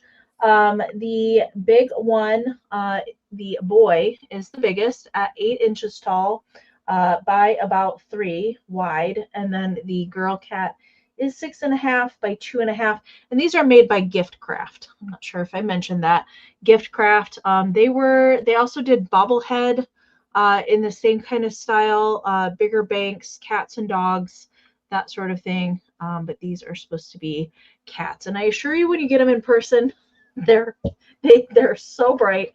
I did not hit these. Oh, I'm sure yeah. They do. Sure They certainly do. And the polka dots light up on his bows, and the eyes glow as well. Oh yeah, these, if you have a black light, these will go great in that because they will glow orange. They glow orange. All right, Miss Wanda right now has the high bid at 46. We're looking for 47 or more on the pair. Let's count them down. 20, 19, 18, 17, 16, 15, 14, 13, 12, 11, 10, 9, 8, 7, 6, 5, 4, 3, 2, 1. Meow, meow. Bid end. The fact that she has her chain and pearl and his bow tie, that's amazing. They are pretty nice overall condition. All right, Wanda, I see her just in case. And there is Karen's bid end. All right, Miss Wanda, you didn't need your just in case. Kitty friends are coming to you. Thank you so much. All right, $24, Amy. $24. And this is going to sound dirty, but I don't know how else to say it. This tin has juicy patina on it. I don't know how else to say it. It has the look, it has the feel, because there's like two folks. There's one that they want to look like it teleported out of the era. Some want it to look like it was used and loved. So These are pretty collectible tins. This is out of Chicago. It's Mrs. Stevens Candies. This one, I believe, is from the 30s or the 40s. They had different Santa faces as they, graduated through the years. You can see this one has some great patina to it, and there is some wear to the tin. But it's old, and this is some of these Santa tins are a little on the more scarce side when it comes to finding them. So again, this is made by the candy company of Mrs. Smith Candies. I want to find where it says on here. It is out of Chicago, and this tin would have held 3 pounds of candy. So if I hold it up, you can see, look at that patina on there. It almost has a great look to it, almost like it almost has like a oil effect to it. It just looks really good. A lot of these tins, if they start to weather like this, they start to kind of dry out. You know what I mean? Like get rusty. This one does not. It's not even rusty here on the back. The lid does come off, and the inside is super clean, okay? So somebody probably used this for years to hold their buttons in, or maybe some of their sewing amenities and stuff like that. So it still displays beautifully. If you were into like the rusty crusty or the shabby chic style Christmas, I think this would be for you. It measures 10 inches in diameter, so it's about 10 inches in diameter. There's no major issue. Look, you can actually see like there's almost crazing to it on the front. And you can see Santa has his holly up there. He's very, very jolly. There's still some green there left on the color. There's still some green left there on the bow. And again, this is Mrs. Stevens Candies. From the side here, you can see that it has almost this very Art Deco style detail on it. It is a red, but it's reading almost like a burnt red because of the wear to it. I did find some that were in perfect condition, and it's still the same color red almost. So I told you that it's 10 inches in diameter. Here on the side, if you're going to use it as a riser, it's going to come in at about 2¼ inches, 2¼ inches. So let me spin that around so you can see. Again, the graphic on the front has no major issues. There's not like there's a scratch through Santa's face. And again, these are very collectible. If you follow people like Magpie Ethel or other folks that collect these tins, these make great backdrops. You can stack them. You can sit them on things. Sometimes you use them as a riser. Maybe this is the one that's going to be the base. And they're also fun that if you take the lid off of them, then you could use the inside for something else. So maybe you have yourself a little feather tree. You could use this as the tree stand, put some fabric in there around it, and use this as the base. There you can kind of see the difference in the color of the red, how it aged. That's what's been sealed up and covered the whole exact time. I'm trying to keep up with the chat too. Your grandmother. Yes, these are absolutely, Mom, you're right. These are the best tins. I think there's something about having your cookies stored in a tin that just gives them a good flavor. So Mama Pam cookies taste really good when they're gifted to you in a tin. She likes to reuse the vintage tins to put cookies in too. I will say this one is a little older. The Made in Chicago Museum is pleased to have a very special Miss Stevens tins in their collection, donated by a lifelong collector. Well, thank you, Leslie. That's fun. That's fun information to know. I know that I think each year or every so many years, they did, of course, change the Santa so you can collect. And I know they used other graphics on it as well. So $24 if anybody's interested. One more time, I think this is, I will say when I looked online, I didn't see many of this version around. I think this is the 30s or right. I think that it would have been right before the war or after the war. But again, it's a really fun tin. And I personally, with collecting, I levitate to the things that look like they're new old stock. But there's a whole group of collectors out there that this is what they go for. And this is the $1 million when it comes to the patina on tins or other things. And I respect it because when they decorate, it looks really doggone good. So Shiny Bright South, thank you. I see you for your 24, friend. We're looking for 25 or more. Let's count it down. In very good condition, meaning it's not rusty. Like if it got to that and this was all rusted, not so much, but it's really clean outside of the patina. 20, 19, 18, 17, 16, 15, 14, 13, 12, 11, 10, 9, 8, 7, 6, 5, 4, 3, 2, 1. Bid end. I agree, Leslie. It is. It's in really good condition. And I would steer away if the scratches would have been on Santa's face, but seeing that the graphics there are in good condition, it's got a great look. So there's the bid end. So thank you so much, Shiny Bright South. Happy to send you some happy mail again, friend. Thank you so much, and congratulations. Congratulations. All right. I have a choice round. It's going to start at 18. And these are not knee huggers. They're bendy pixies. Bendy. Oh, they're good. I love these. Although I do enjoy some knee hugger pixies, but these are bendy. So that means that their arms and their legs, I can kick. I'm 50. They can wrap around things or just, bend around a branch. They can sit. They can do a multitude of things. And these are both made in Japan pixies. I did get these together. Now, really the only notable difference between the two, one has a Japan sticker and one doesn't. And one has the coated wire hanger and one has, looks like that hanger went missing. So they just replaced it with some string. Okay. The one with the string is the one with the Japan sticker on the back. The other one doesn't have the sticker. But condition wise, I would say they are about the same. So they have the quintessential pixie kind of soft vinyl, although it's not super soft, it's more on the harder side for the vinyl. But the paint on both of them is really nice. They have their little blush cheeks and their blue eyes and painted faces. I think where's Waldo pixies? That's perfect, Heather. I love that. So both of their faces are about the same. They have the little brown hair peeking out, the little striped hats and their collars, and then that kind of green felt kind of is a little faded. That's pretty much how they are most often. So they're a little bit faded on the green, and then they have their little red elf shoes down there. So I think in my preview I had them sitting, so they sit just well. You could bend their legs, whatever you wanted to do with them. Just be careful with that armature. Don't bend them too much.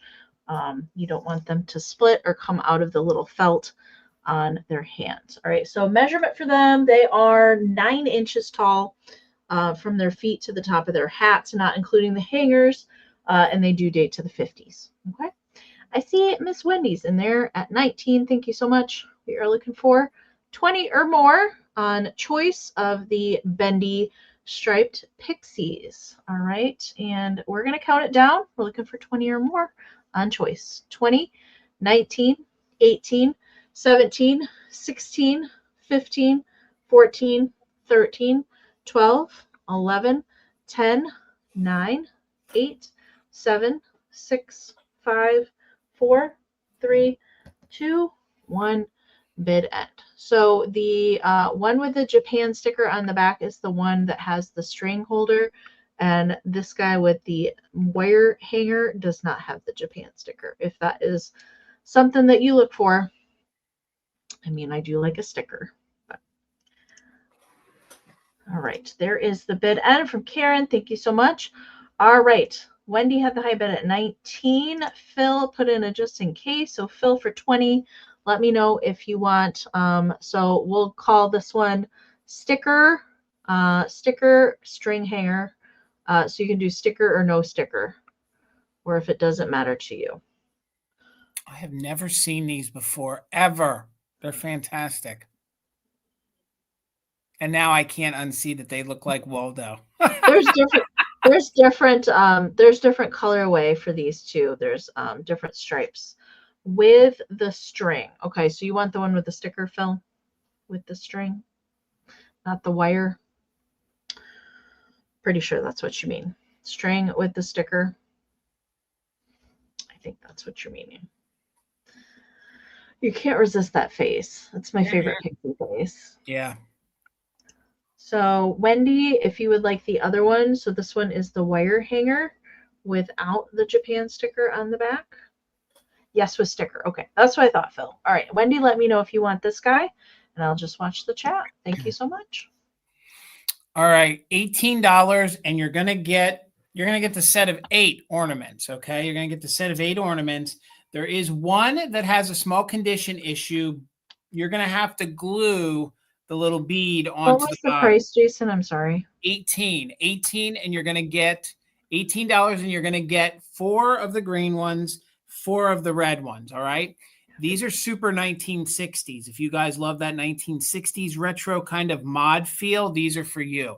But I have the little bead. I think it's actually the tip to a pin, because I think they used a pin to hold that together. But I have that, so you'll have to glue that when you get it, okay? So again, you're going to get all 4 of these. You're going to get 4 of red, and you're going to get 4 of green. So like I said, these are the styrofoam ones. If you're afraid that some kiddos or some animals are going to, break your ornaments, then these are for you. They're all about 3 inches in diameter. So they're from the 1960s. So they have their little plastic hooks. And look at these unique colors. These are definitely fun 60s colors. Again, this is like those satin ornaments, except they use thicker pieces of it, and it has all these multicolors. So you have the blue, the green, the gold all mixed in here. And I think it gives a really, really fun color. This is a colorway I've never seen before. And if you mix this into an aluminum tree, or thank you, Karen, or if you have an aluminum tree, or if you put them on maybe a white tree, if you really want to get and have a kitschmas, you could put them on a pink tree. So again, I have 4 of them. You're getting all 8. So I have 4 in this colorway. So, and then you can see the bottom has that little metal tip on it.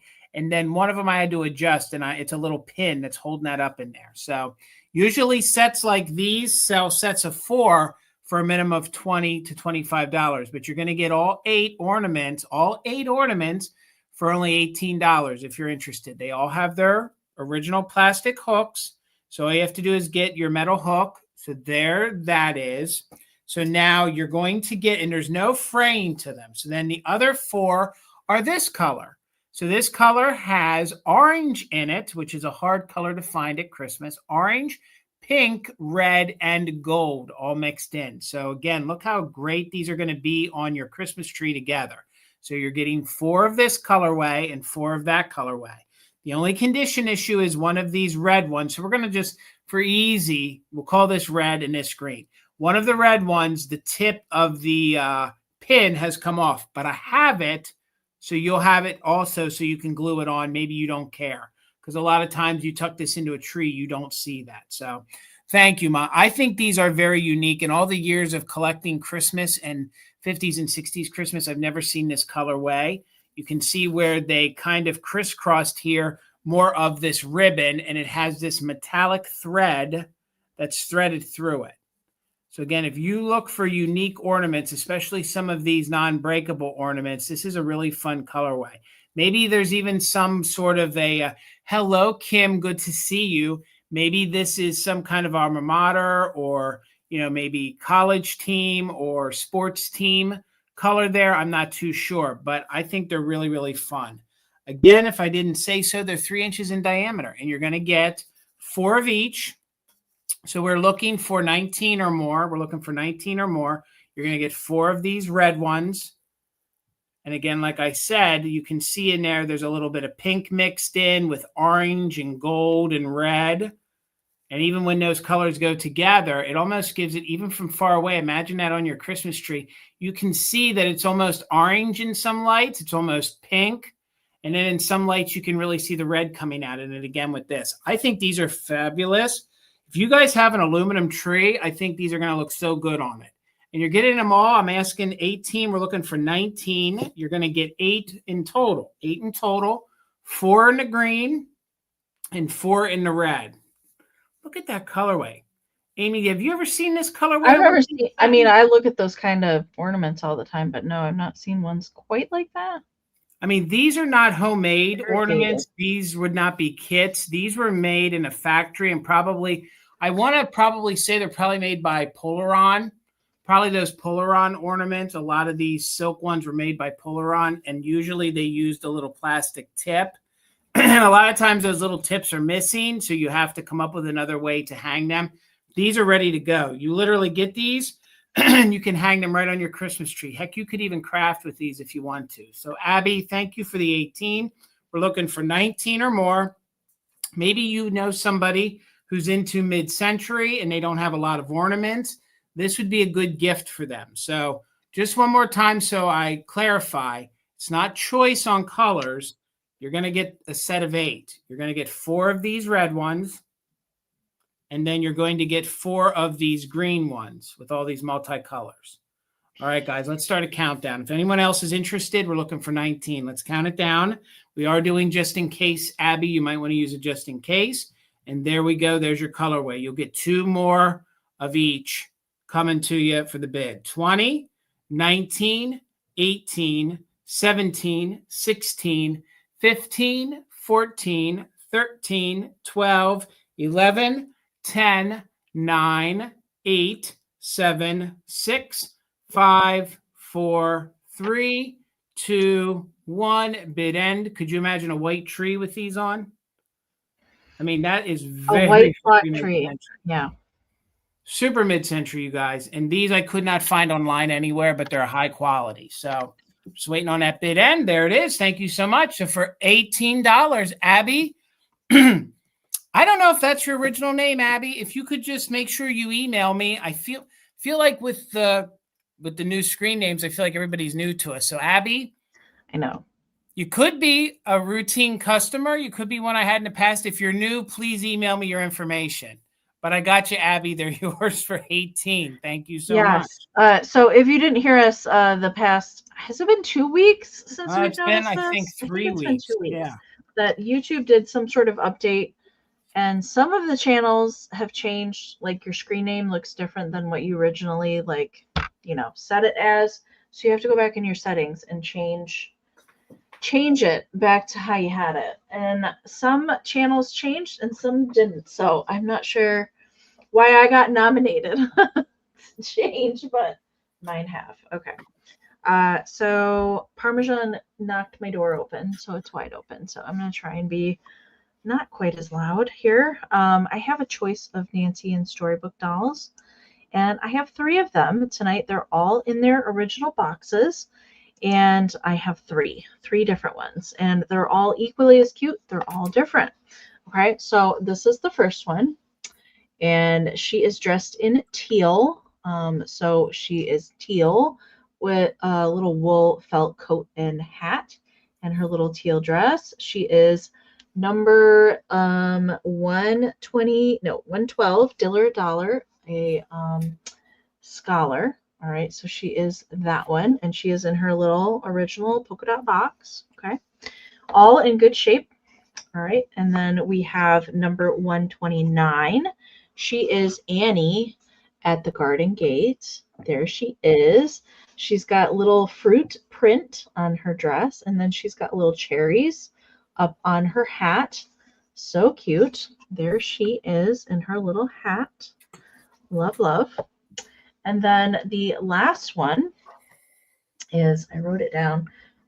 She is number 126, Gone a Milking. 126, Gone a Milking. I like her little stripy dress. And then she has a different style kind of hat, kind of like a little handkerchief, a little lacy handkerchief up there tied, which I like. Now her little box label is missing from the end of her box, but this was the box that I found her in, and they are all the same size. Okay, so they are all 5 1/4 inches tall, frozen body. So that means just their little arms move, their heads and their legs don't, and they have all their little accessories that they are supposed to have. I'll pull them all out of their little boxes, so they all look cute together, of course. So these 2 are brunettes. Annie at the garden gate and Gone a Milking are little brunettes, and then Dillard Dollar here, she is a little bit more on the redhead side. So you can see that they're all the same size. They're all really nice condition. I like to find them with their boxes. Then that just means that they're really nice and clean and stored good. So we're not going to find a lot of stained clothing or anything like that. So these are all the composition all the ones. So these aren't plastic. Later on, they did switch to doing plastic. So these are all 1940s versions of these gals, and then they did switch to the plastic a little bit later on into the 50s. Okay, so that is choice. Oh, and I forgot to mention the Gone and Milking Girl does have the little pamphlet in here at the bottom of her box, and this would indicate some of the other dollies that you could get. This is not all of them, but that is just some of them available at the time. Okay. Yes, they're all cute. I can't ever decide. They're all cute to me. Historical Buff, I see you at 18. Thank you so much. So there's your choices. So we can do by colorway if that's easier than remembering the names or the numbers or anything. For choice, and I see Miss Shannon is in there at 19. Thank you so much. Looking for 20 or more on choice. Let's count them down. 20, 19, 18, 17, 16, 15, 14, 13, 12, 11, 10, 9, 8, 7, 6, 5, 4, 3, 2, 1. Bid end. Those faces are they always get me. They're so adorable. I love them.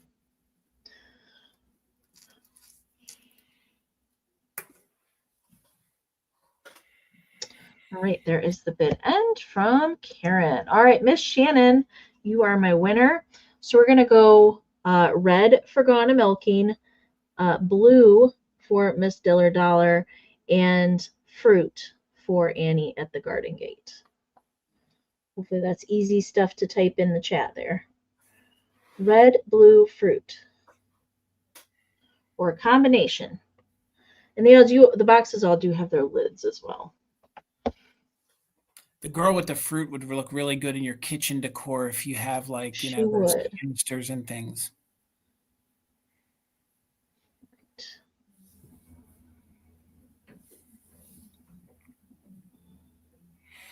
All right, Miss Shannon is taking Annie at the Garden Gate. Little fruit, you got it. All right, and then my backup is Historical Buff.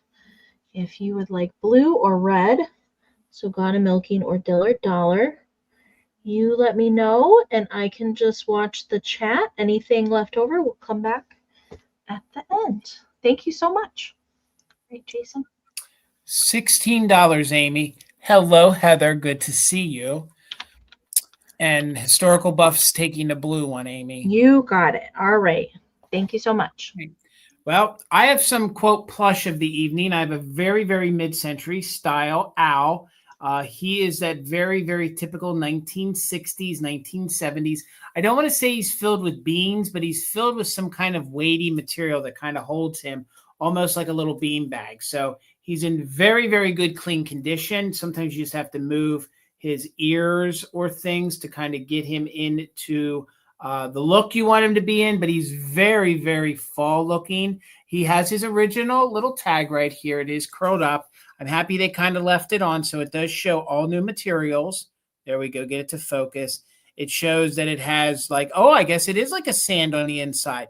So they're saying like a daylight, I guess, style sand in there. And of course, all the other registrations okayed it. So yeah, I guess that is like a sand in there. But he kind of plops. He sits really nice. You can see he is clean. He is made of a thicker quilted felt style material. So there's his little feetsies. Here's his little wings. And the wings are, they have almost something in it to help shape it. So you'll feel there's like a material in there on the inside. But overall, he's very, very clean. And I think he screams very mid-century. Of course, when you see these kind of owls, they remind you of the Tootsie Roll Pop owls. Come on, buddy, get your ear up. It's your time to shine. So thank you, Caroline, for the bid. I see Nicole is in at 17. So we're looking for 18 or more. He measures just about 7 inches wide, and he's about 6 inches tall. So I'm not sure exactly who manufactured him, but he is in really good, clean condition. A lot of times when I find these plush or these figurines that they use the felt, they get those little moth holes in them. There's absolutely none on him whatsoever. There's no stains on him, and there's no odor. So yeah, there has to be that kind of sandbag in there, but it kind of helps him plop there like a cute little chubby little wise owl friend. I just love him. I love his eyes. Nothing really glows under black light, but again, he has all those great the latter part of the 60s and 70s color points, like the burnt orange, the browns, the creams. Just super cute. So thank you all for the bids. We're in at 18. We're in at 17. We're looking for 18 or more. Let's count them down. We are doing just in case. Nicole has the top bid at 17, looking for 18, counting down from 20, 19, 18, 17, 16, 15, 14, 13, 12, 11, 10, 9, 8, 7, 6, 5, 4, 3, 2, 1. Bid end. I see Nicole back in with 18.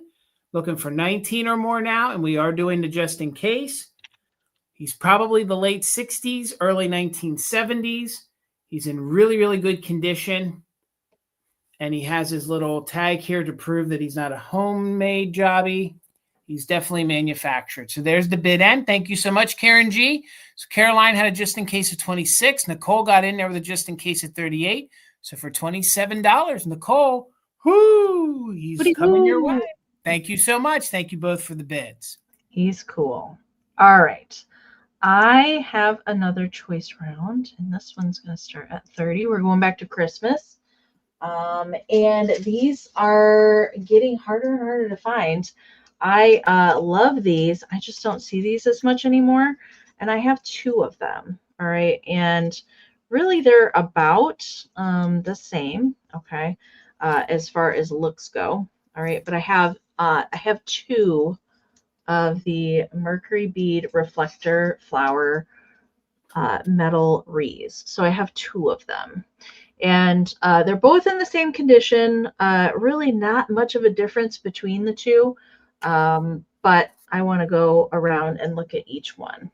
So they both have a plastic pink bell hanging from the center. There's also a version of these where you can find a little mercury glass candle coming up from the base, but these are the ones that have the little bell hanging, and they all have the, so these are metal foil reflector flowers. Each has a mercury bead for the center of the flower. As far as I know, there's no missing flowers on either one of these. And multicolored. So all the glass mercury beads for the centers of these. I absolutely love these. Some of my favorite Christmas decor incorporate these reflector flowers. And then it does have just a simple metal hanger at the top. Hey, Katie.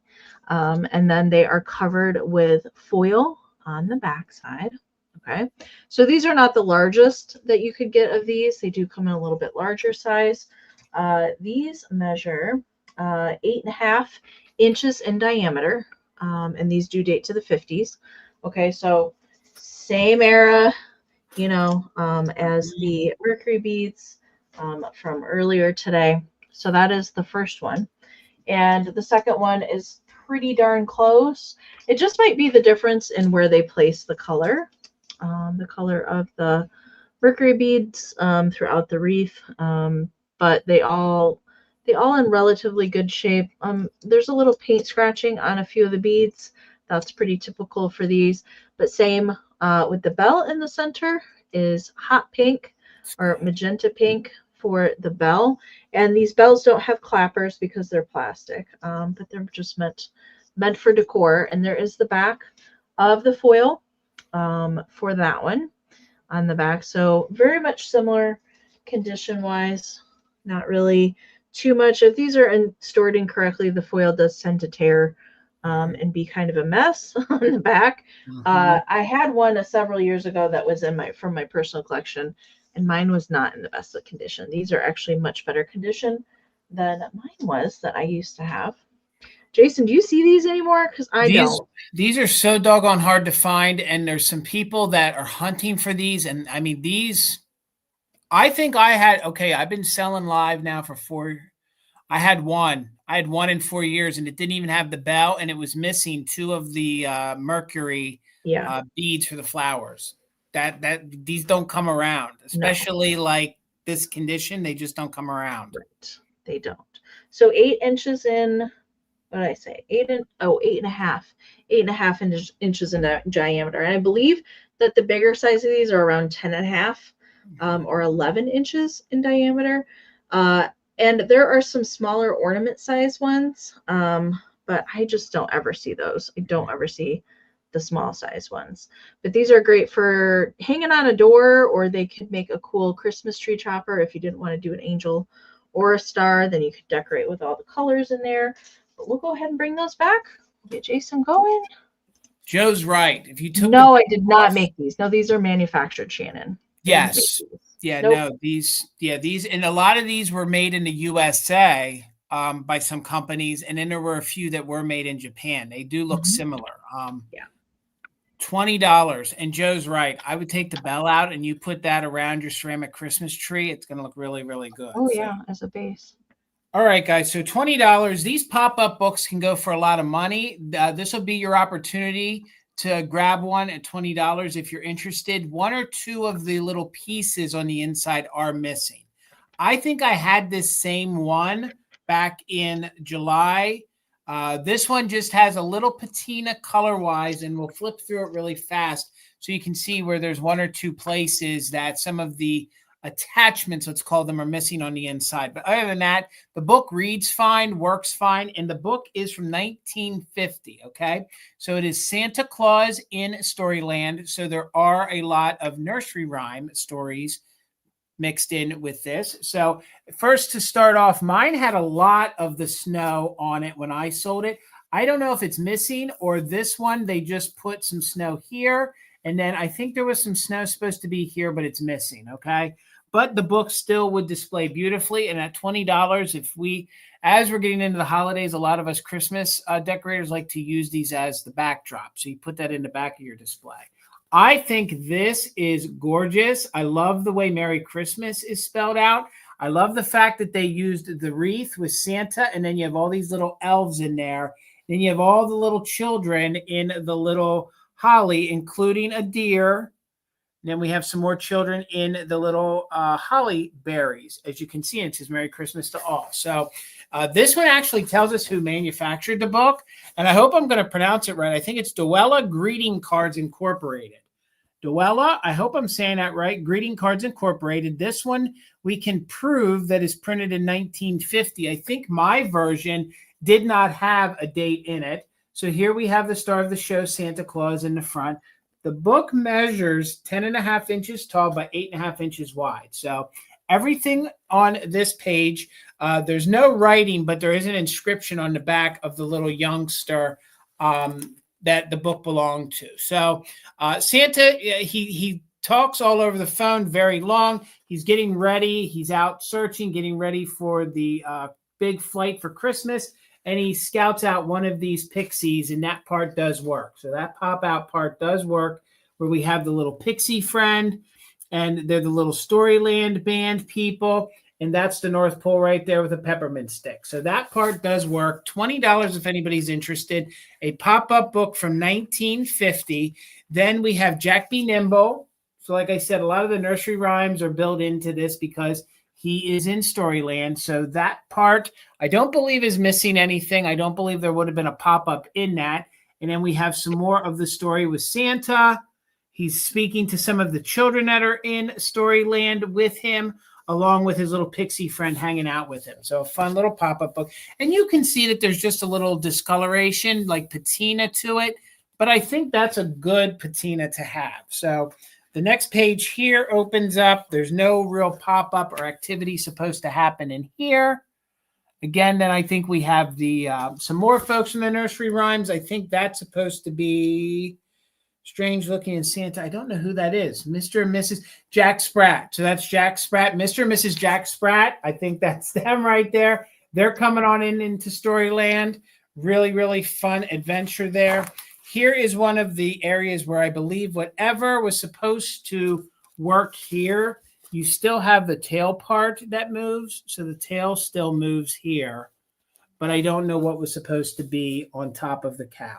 Okay, I don't know if that was the moon part. I believe that it was like the cow jumping over the moon. And I believe maybe there was a moon part that was supposed to be there. And then the way this pop-up book works is that you wiggle one of the parts, which would have been the cow's tail here, and it would have moved this center part. So I really believe that's the cow jumping over the moon. So I think the moon part is missing. Then we have Jolly Santa here on the other side. Again, $20 for a pop-up book. Maybe you want to create your own moon and put on it. That would be really fun. Maybe you had a youngster in your life. You could go in and fix this book up and gift it to them. Let me go back here and show you this page here. I just want to show you here in the beginning where this is how some of these pop-ups are supposed to work on this style book. So Santa right here, that's what you spin. So his little telescope shows Pixie Friend up there. So let's close that back up. Here we have the Cat and the Fiddle. So this one does work. This one here, you move the little tail on the cat and it makes the little fiddle work. So there you can see that. So Cat and the Fiddle. Santa is the instructor of the band in this one. $20, guys. You can have this 1950s fully interactive pop-up book. I think this is Little Miss Muffet. Look at this kitschy spider up there. I love that spider. The book I sold did not have these same graphics in it. So I kind of believe the cover mimicked the one I sold, but I don't remember some of these other kitschy characters in here. I think they did too. I think they did a couple versions of that one. I think they did too. Because I've had one version too, but I don't think it was that one. And this, I think, would have been a part that you were supposed to add yourself, and the youngster already did that activity in it. So we have two places so far where something's missing. We're missing the moon, and then I think whatever little bubble, sometimes they would have glued a little balloon or some sort of a little bubble here that is missing on Santa. But again, I don't really think it matters, a book this old in this good of condition. So then you have Santa here, and all these functions work. This kind of pops up. You have the giant. So you have the giant there, and everything else seems to be intact and seems to work. I think, yeah, the house, yeah, everything. So it would have been, and I tried to find one online to tell you exactly what's missing. I couldn't find it. These pop-up books don't show up on eBay all that often. And if they do, it's not some of these obscure ones. So please forgive me. I'm trying to tell you exactly what's missing, but it was not easy because I couldn't find one of these. And anything that was close, they didn't open up every page and show me. So then Jean Hoover, and it was from Miss Carnes. How cute is that? Look at her penmanship. Cute. And who it was gifted by. So I think that's some good provenance right there. And then we end with Santa Claus, the star of the show. And I love the fact that you have all the multicolors here. And this would be a fun book to just add to your collection. So again, it's from 1950. It is one of the activity and pop-up books. It's in overall very good vintage condition. There are two areas that I can vouch that are missing, and it is from 1950. So Perry, thank you for the 20. We're looking for 21 or more. Even if you buy it at that and you use it just merely in your displays to show that wreath, even if you just use it like that, these books sometimes can bring upwards of $60 to $80 depending on who made them. So we're looking for 21 or more. Thank you, Perry. Let's do the countdown. And we are doing just in case. So Perry, sometimes folks wait. So if you want to use it, you can. The option's there. So 20, 19, 18, 17, 16, 15, 14, 13, 12, 11, 10, 9, 8, 7, 6, 5, 4, 3, 2, 1. Bid end. Also, the spiral is in good condition. There's no cracks to it, and it is complete. Sometimes the spiral breaks off. And we only have the two spots there, which is the moon part. You know, maybe you want to craft that and regift it. And then there was another part there too. So I don't think Perry did it just in case. So Perry, it's yours for 20. Thank you so much. All right. This is very cool. I had never seen this before. And it is for the set, $28 for the set. And I showed this to Jason a couple weeks ago. I love this. So I do have the original box. Now the box has some wear to it, okay, but the fact that the box is here is pretty amazing. So we see toy TV snack set, and we've got a little girl here, and she appears to be watching Snow White on the TV, And she has her little snack dish and her little cup. All right, and that is what's in here. Okay, so little cat dishes with cups. It says just like Mother's Service for Four, by the Migo Corporation. So this is 1950s Japan, maybe a touch earlier than that. All right, so the original box is pretty cool to have that. I would use that as our little riser if it was me, but like I said, there's a little wear to the box. But the fact that it's still here is pretty amazing. Okay, so there's the box. Now, there are 4 plates and 3 cups. Sadly, one of the cups is missing, but I didn't care because these are so cute. So here's the plates. All right, so they're little ceramic cats with bow ties. So no cold paint on the cats, okay? And they all are the same, and they have a little bit of applied like gold for the polka dots on the bow and for the whiskers and outlines of the ears. They're all marked made in Japan on the back side. And then there's the little divot here where like the cat leg is where the little cup would sit. Okay. So here's the little cup. So cute. It has a little pink cat on there. Now, there, like I said, there's 4 cat plates, but there's only 3 cups. And each of the cups, this one is kind of, I would say, probably the worst out of the 3. There is some stained crazing in the bottom of this cup, but the images are still nice on the front. Okay, so they're just plain on one side, have the little cat on the front, and there's no chipping to any of these pieces. Okay, there's another cup. So some stained crazing there. The inside, not so much, a little bit on that one. And these are also stamped Japan on the little cup. So yeah, there's no chips on the pieces in here. I'll try and go through the little plates as well. I showed one already. Here's 2 more. So good. They're just so cute. Very Holt Howard looking. Very Holt Howard. Never seen these before. They do kind of remind me of a Holt Howard cat. I agree with that, Kim. Yep. So there is crazing on the ceramic, but no chipping to any of the pieces. And then if anybody gets this, I'm not packing them in this box.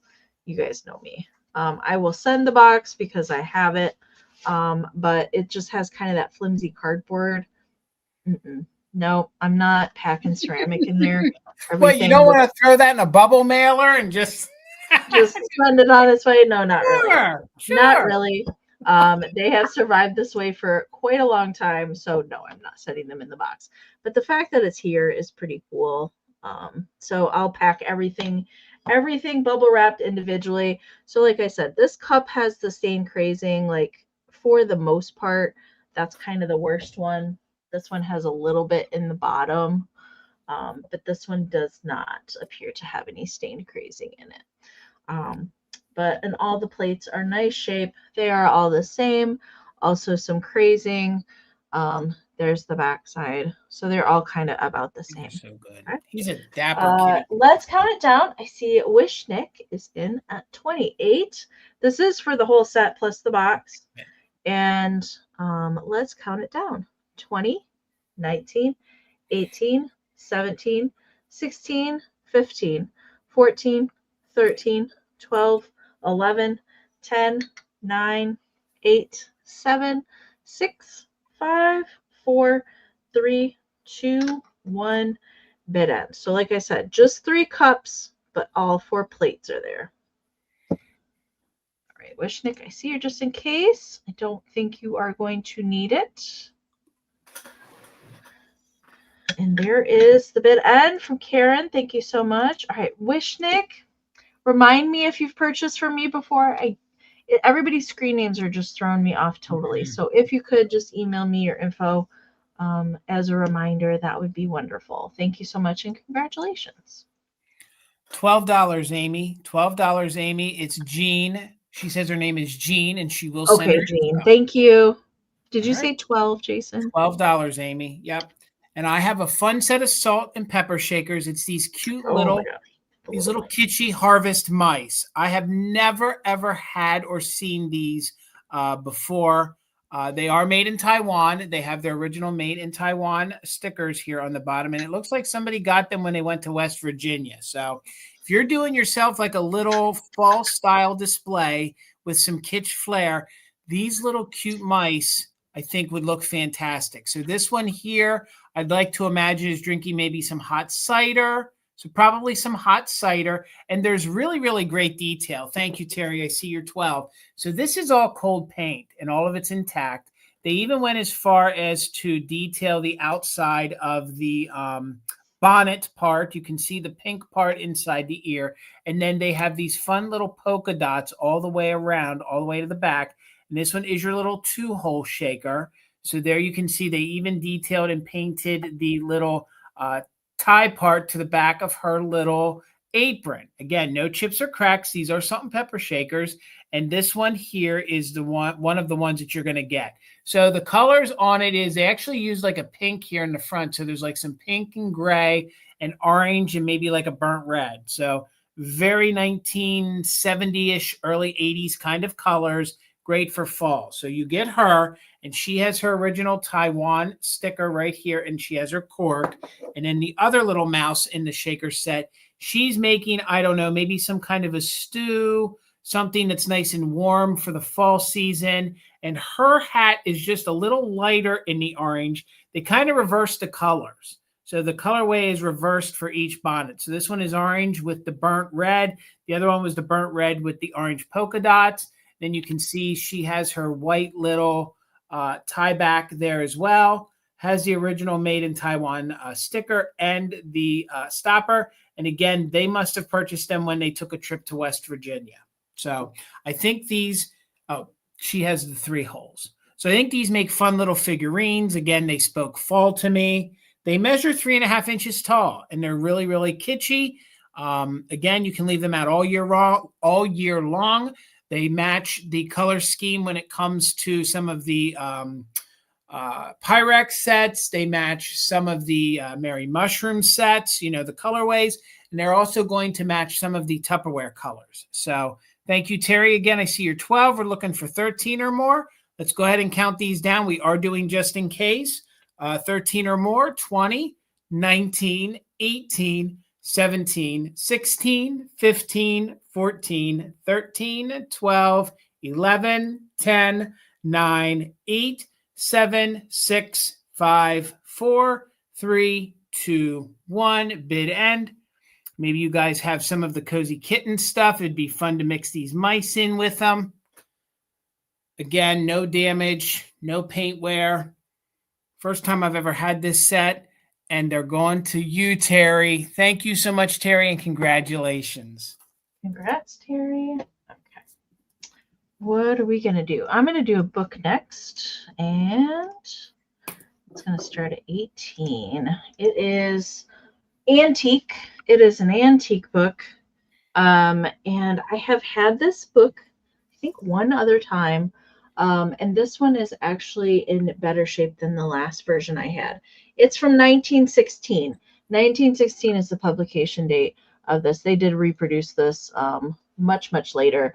But it does have a little tape right here on the front cover and just a little bit of bending. But overall, it's very nice. It is not separated, which is what tends to happen with these particular books. So it is illustrated by Margaret Evans Price, which I do enjoy her illustrations.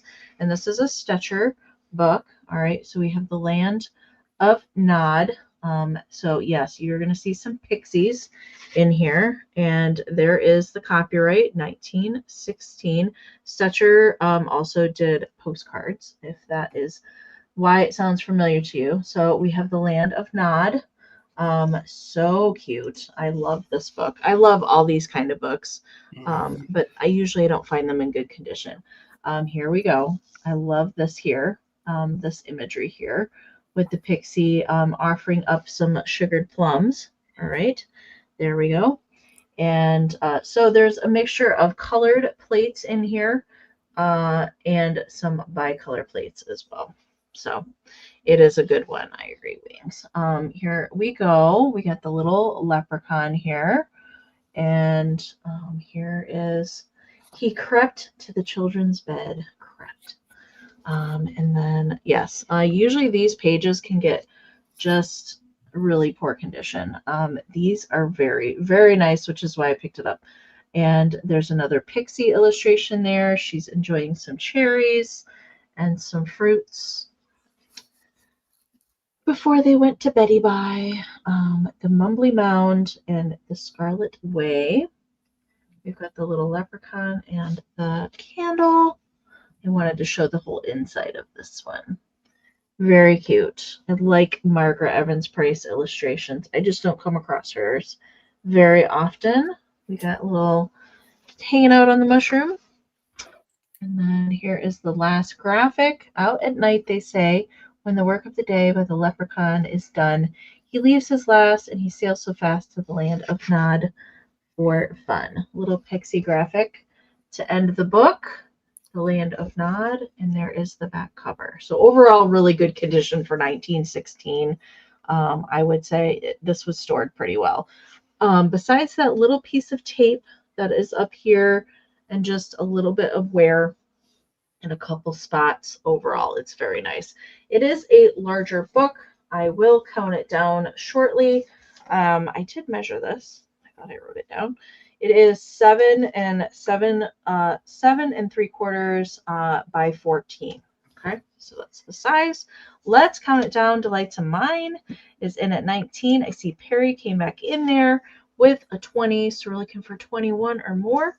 Let's count it down. 20, 19, 18, 17, 16, 15, 14, 13, 12, 11, 10, 9, 8, 7, 6, 5, 4, 3, 2, 1. Bid end. Delights of Mine, I see you.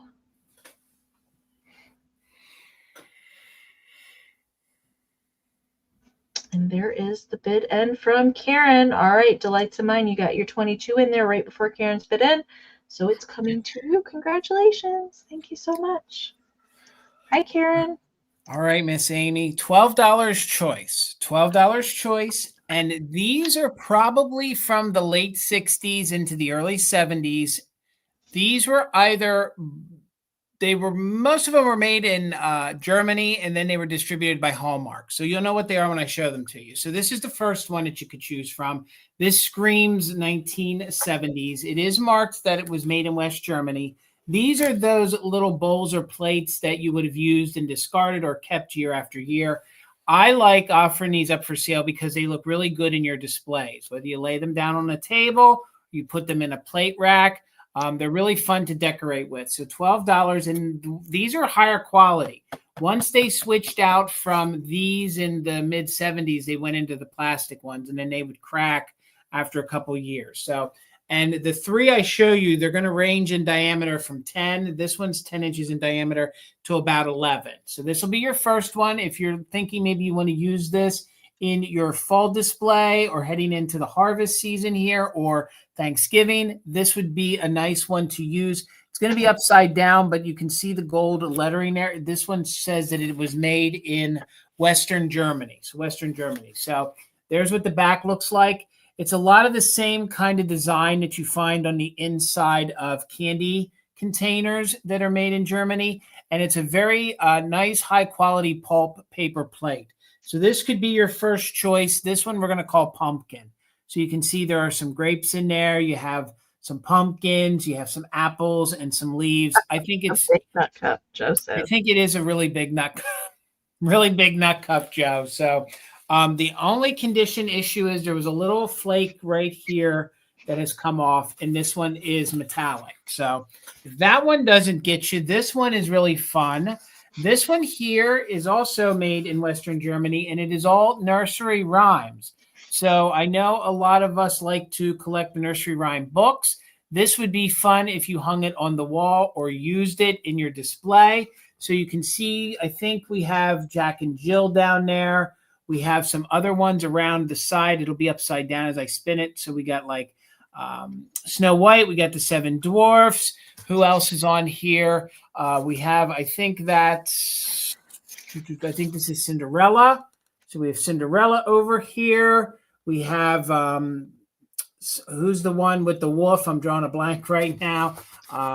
Little Red Riding Hood. Little Red Riding Hood. Thank you, Amy, because there, I think, is the wolf that's right there. So we have all the different nursery rhymes here on the outside. Again, this is fun and whimsical. Maybe you have a youngster that you're looking for a gift for. This would be nice that they could actually decorate maybe their room if they love nursery rhymes. And this one is the one that measures more, about 11 inches in diameter. Again, yes, I know they are paper, but these were supposed to be used for a year or so and then discarded. So it kind of falls into ephemera. And I'm trying to think what nursery rhyme that could be in there. Would that be the old Hansel and Gretel?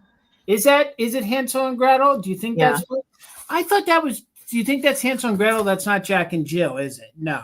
No, because they're eating a part of the house. Oh, yeah, you're right. Well, it's also super kitschy here on the inside. They got some mushrooms. You have a fun little squirrel. I think it's very, very 1960s, 1970s look. So that'll be your third choice if you're interested.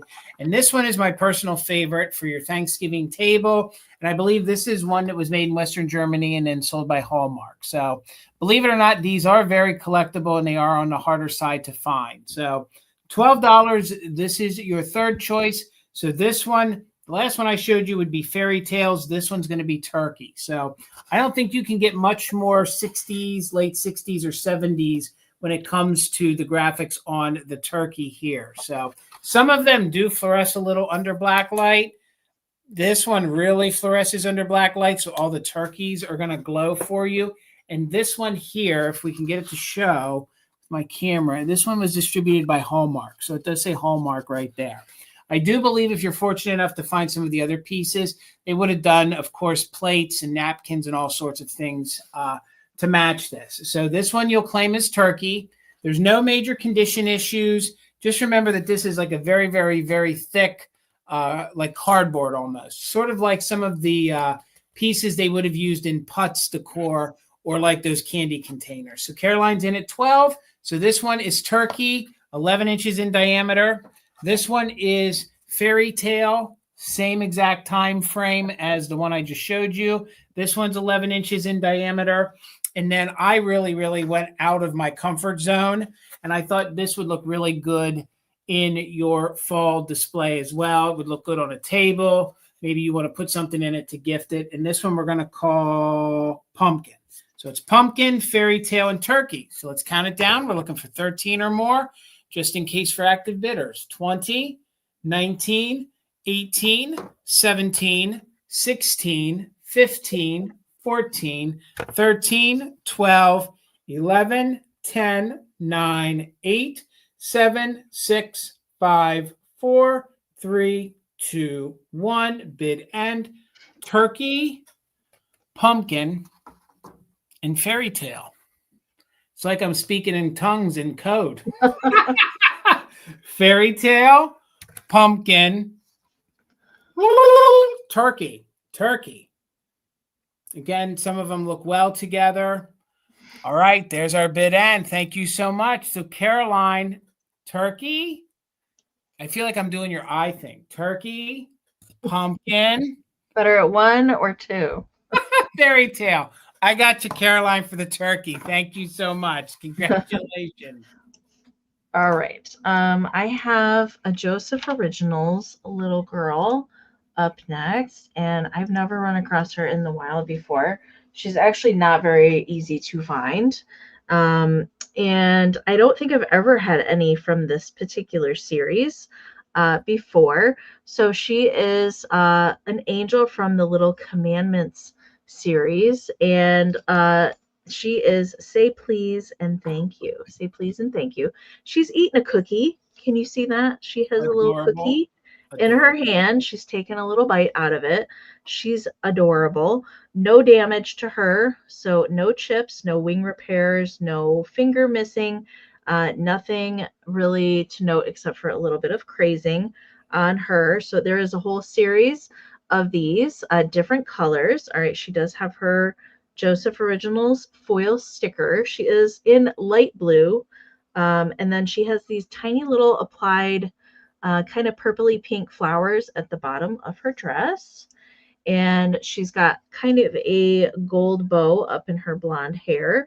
And she's not sharing her little chocolate chip cookie. She's not about it. It's all hers. And there we turn her to the back. She's got her little wings and that kind of gold kind of foiling at the bottom of her dress. Now there is some writing on the back of the little original hang tag. It looks like it was gifted to John in December 28th of 1971.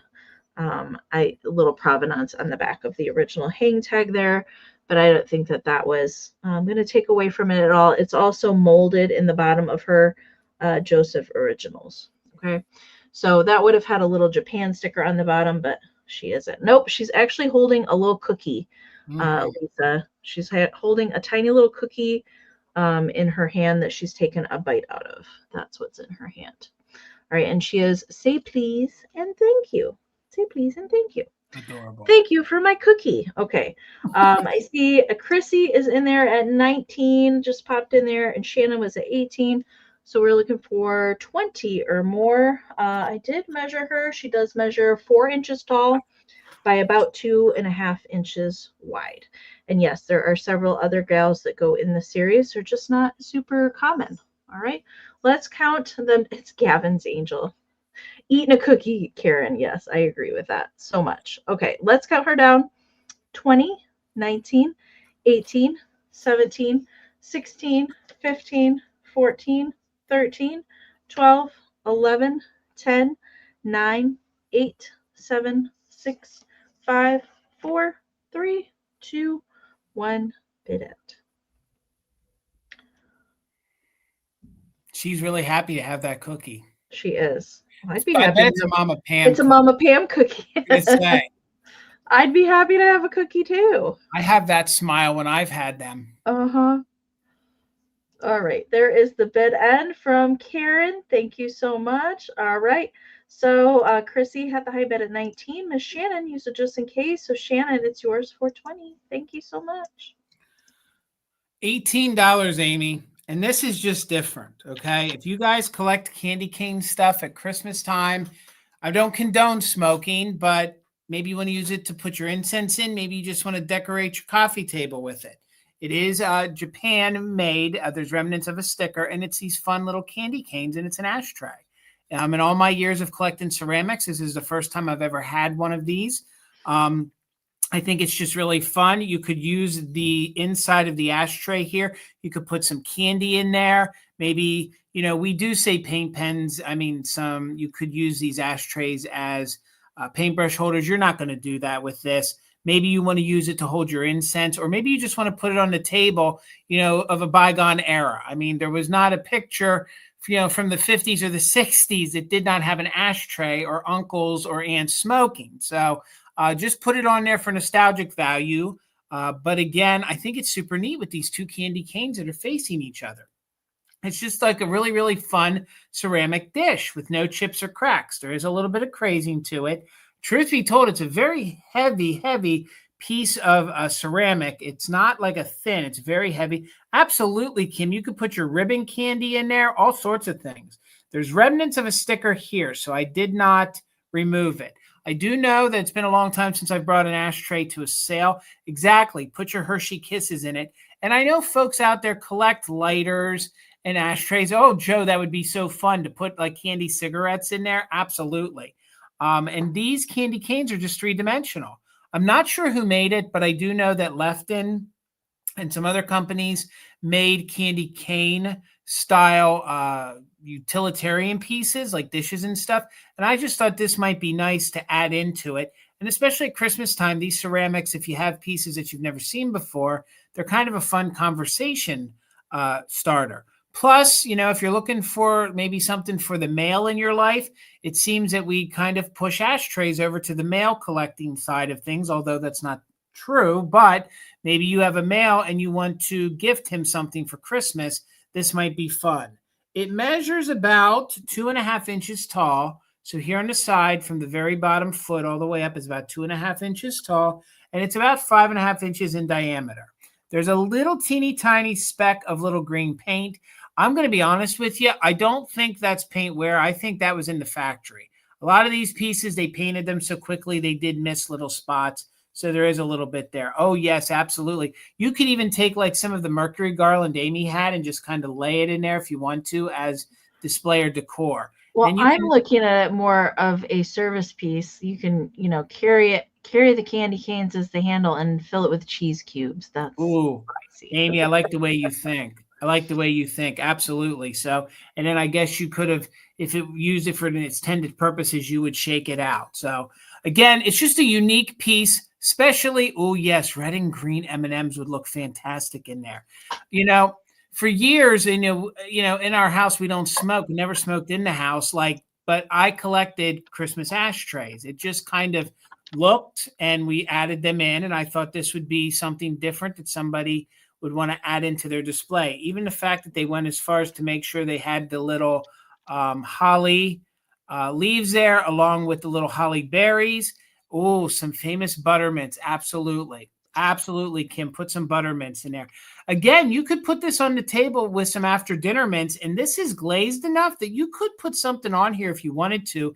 And maybe if you use this to hold some sort of smaller utensil, you could. Maybe you would want to, maybe if you did a buffet, you could use this to hold all your little hors d'oeuvre pieces, the little hors d'oeuvre spears and things that you're going to use to get your cheese and stuff. And then they could use this as the caddy to rest on. So, again, in very good condition. I'm not sure who the manufacturer is, $18.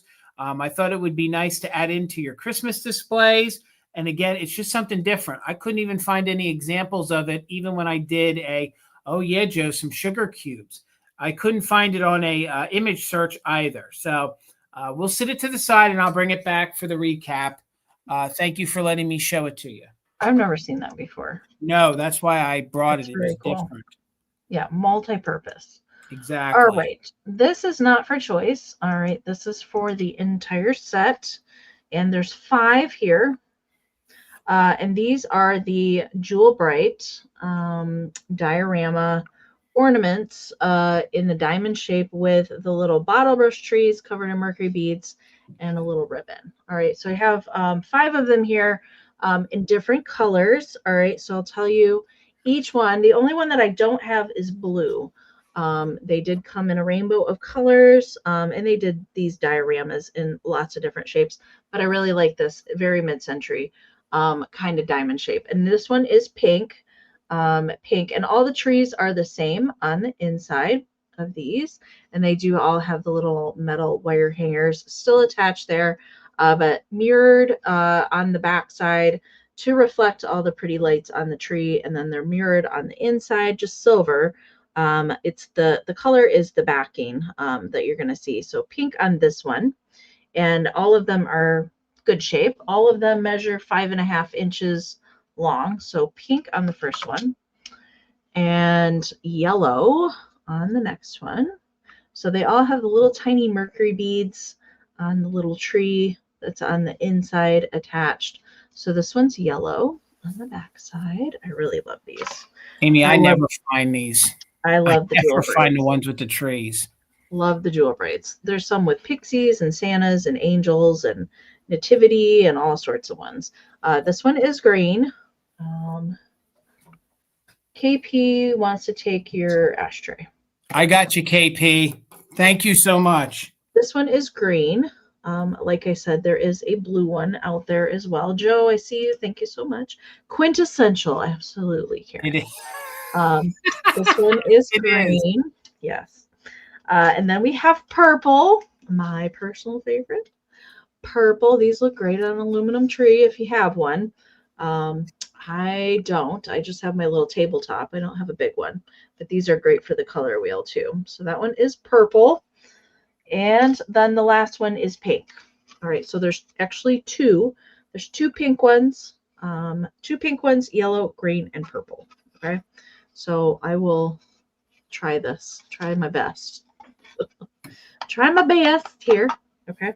And these are like the first generation of these too, with the higher quality inserts. Mm-hmm. All right. I see Joe is in there. All right. So Joe is in, and I see. Yeah, I'm going to get this wrong. It's Richard, right? Yes, it is Richard. Yes. Okay. I wanted to say Robert, but I was like, no, I think that's wrong. No, it was my fault. I actually sent him an email apologizing. Right. I will get it. So this is for the whole set. I wish I had the box. I did have these in the box last year. I do not have the box this time. But Richard's in at 21 and Joe is in at 20. So we're looking for 22 or more on the set of 5 Jewel Bright dioramas. All right. 20, 19, 18, 17, 16, 15, 14, 13, 12, 11, 10, 9, 8, 7, 6, 5, 4, 3, 2, 1. Bid end. The ones with the little spun cotton things on the inside are my favorite ones. My favorite. All right. I see Richard's got a just in case of 35. Joe's got a just in case of 47. There's Karen's bid end. All right. So Joe is going to be my winner with the higher just in case. So winning at 36. They are coming to you, Joe. Thank you so much. $16 choice, Amy, $16 choice. And your first choice is going to be, and it's going to be ceramic Christmas things. So these are little Lefton choir boys. I do believe that they came in sets of 3, but I only have 2 of them. So for your 16, you'll get both of these cute little choir boys. There's remnants of where the Lefton sticker would be. So when I wiped them off, I kind of left that, as you can see the outline on them. So these cute little choir boys will be your first choice at $16. They measure about 4 inches tall. All of the cold paint is in remarkable condition. He is your little, almost darker, like brown-haired little boy. The other one here that I'll show you in a minute, he's kind of almost like a strawberry blonde. So he almost has strawberry blonde hair. I do love the way they made the eyelashes on these kiddos, super cute. And again, down here, this would be the center part of his cloak that he's wearing. And he's singing to the gods because it's Christmas time. So that's going to be, these are going to be your first choice. No chips or cracks, maybe a little bit of crazing. And I do believe they sold in sets of 3. I only have 2 of them. I don't know if these were the set that the center one would have had, like, you know, the pedestal in front of them, or if the other one was just singing. So again, this will be the second one in the set. And this one is more like a little strawberry blonde little fella. He has his hair up. I love that. That's one of my favorite parts. And then there's the back. Remnants of where the Lefton sticker would have been underneath there. And again, made in Japan. And I don't know, did I say probably 4 times already? They are 4 inches tall. So for 16, this will be your first choice. And I do think one of the little choir boys is missing, but I only got it with the 2. This will be your other choice at $16. I think we all love a good snow person, a little snowman. He is Japan, and he is sold by the Country Store Productions Incorporated. Part of the tag is missing. Probably early 70s, late 60s on this guy. I think he's really, really cool. So he has his little button nose there. He has his little button eyes. Really fun. And he's a little teeny tiny planter. So there was some of that floral, sappy, kind of sticky stuff down in the bottom. I got as much of it out as I could. No chips or cracks. Cold paint is in phenomenal condition. And this little guy here, if you guys are back to work, maybe in an office or you have a desk at home, he'd be a fun little pencil holder. He's definitely the right size to hold pencils. You could actually do your own assemblage in it. You could do other things. Maybe if you have a little coffee bar at home, or you're going to do one over the holidays, you could put the stirrers in that if you want to, or you could just use him as a fun little planter. He measures about 3.5 inches tall. So about 3.5 inches tall. Chrissy, thank you. I see you're 16. We're looking for 17 or more. No chips or cracks. This is all cold paint. This is glazed over. It's amazing that not more of that red is missing, not even around the rim. So he, again, is Japan, but he was distributed by the Country Store Products. So they must have just gotten them plain and put their sticker on. I don't know if maybe he would have had a candle or something in him at one time. Or maybe he came with those long stemmed matches in, and then you would have kept the planter. So that was your first choice. And then your second choice, about the same time frame. I have the two left in choir boys. They are missing one. Look how detailed they are with the quilting here on the bottom of their little attire. Just really, really cute. So let's go ahead and count them down. Thank you so much. Let's see if we can hold the boys like that and the snowman like that. So you'll claim snowman or choir boys. 20, 19, 18, 17, 16, 15, 14, 13, 12, 11, 10, 9, 8, 7, 6, 5, 4, 3, 2, 1. Bid end. Judy, I agree. The eyelashes on them are adorable. I think we all knew little choir boys that had that kind of look, and then they were getting into trouble. You were being a bad boy after you were done. So there's our bid end. Thank you so much. So Chrissy, you went on. No one bid against you. So at 16, let me know, did you want the snowman or the choir boys? And of course, you can take both or one, snowman or choir boys. Snowman is yours. We'll bring the choir boys back. Thank you so much. All right. Okay, I have a fancy lady planter for my next round. And I liked her because she was teal. Of course, I'm attracted to anything that is teal painted. And I've not run across one of these planters in the wild before.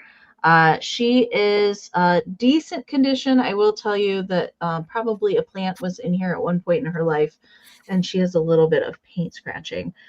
So she's made by Wales, Japan.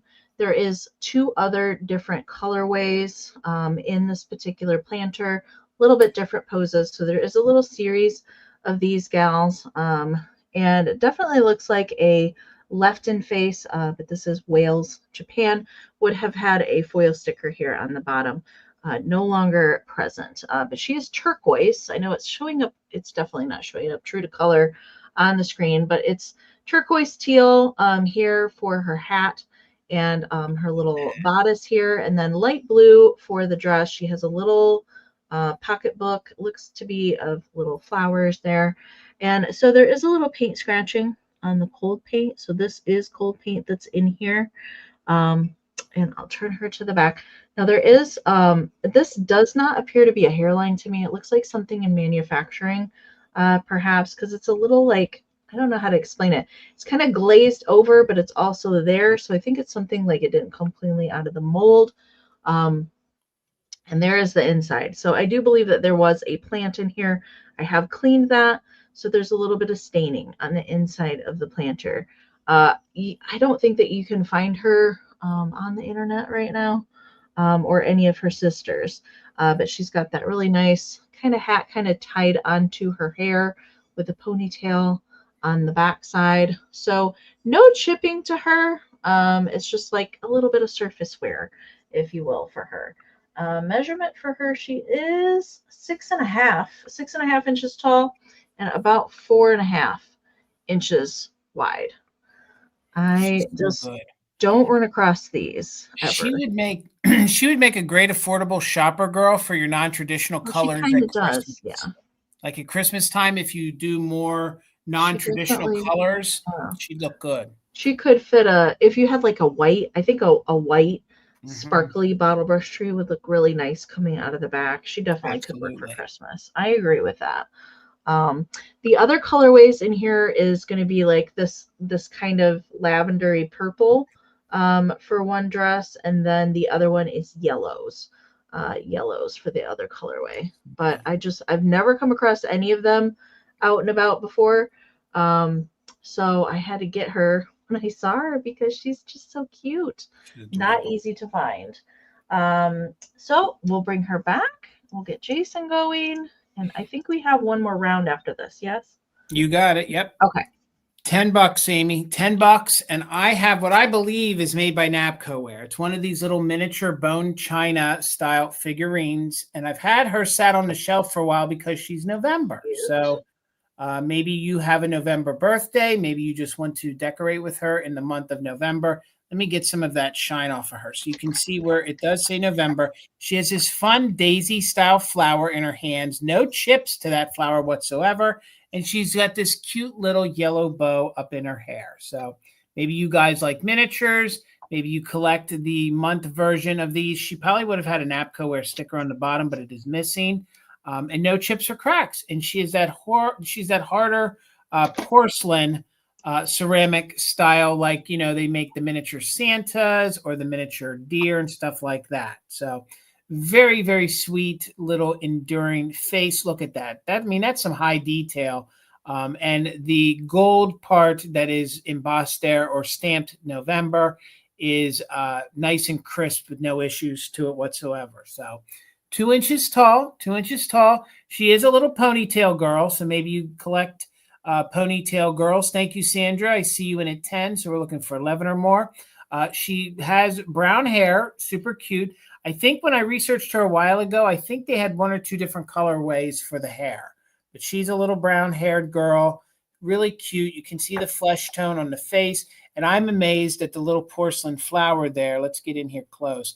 Has no chips at all whatsoever. You can see how they even down here, you can see where they put the leaves. So the leaves are actually painted on top of the skirt part. And then that is a little applied ceramic flower that sort of protrudes out pretty far there, and there's no damage whatsoever. So let's do a countdown on her. We're looking for 11 or more, and I do believe she is made by Napco Ware, and she would be like those little miniatures that we see a lot of them at Christmas time. So 20, 19, 18, 17, 16, 15, 14, 13, 12, 11, 10, 9, 8, 7, 6, 5, 4, 3, 2, 1. Bid end. I was going to do a choice round. I had the little fox. So I realized before we went live that the tail is broken off. If anybody's interested in him and saw him in my preview, just email me and we'll work something out. But if you wanted the fox you saw in my preview, please email me. And if you're interested, we'll work something out. But the tail was repaired. So thank you so much, Sandra, coming to you. Congratulations. All right. All right. Last round, you guys. Then we will do a recap and then we'll get into our community share. All right. My last round is going to start at $12. It's Parmesan. Meow, meow. Not the actual Parmesan. But this is a little chalkware cat. So like the wall plaques chalkware, but he's just a little figurine. I couldn't resist him, and I don't know where the real Parmesan is. He was up here earlier, but he was sleeping up here pretty much all day. And he hightailed it out of here. I don't know where he's at. But so cute and overall good condition. Just a couple little areas of paint flecking, but all hand painted. I believe probably late 1940s, early 1950s on him. That's what I suspect. And I don't know if there's other ones that go with him. I just never seen a chalkware figurine like this one before. So I suspect there's probably other cats in different colorways. That's usually how they did these, similar to the wall plaques. But the cutest ever little hand-painted face. I know. Just the little, and he's just a little orange stripy cat, just like Parmesan. So that's why I had to get him. I just thought he was the cutest. Nikki, I see you. Thank you so much. Measurement for him, he's not super big. He is 3 1/4 by 2 1/2. Okay, so that's the sizing there. Jason, have you ever seen a chalkware cat figurine like that?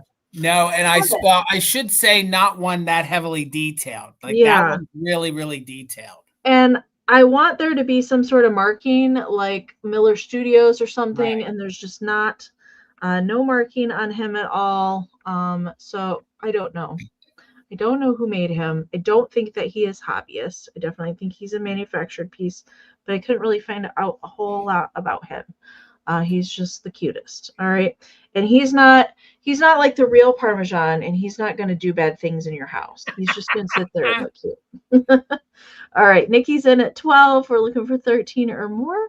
Let's count it down. 20, 19, 18, 17, 16, 15, 14, 13, 12, 11, 10, 9, 8, 7, 6, 5, 4, 3, 2, 1, bid end. You can't have a bad day when you surround yourself with these kitschy, cute little faces and figurines. All right, Nikki's back in at 17, and there is the bid end from Karen.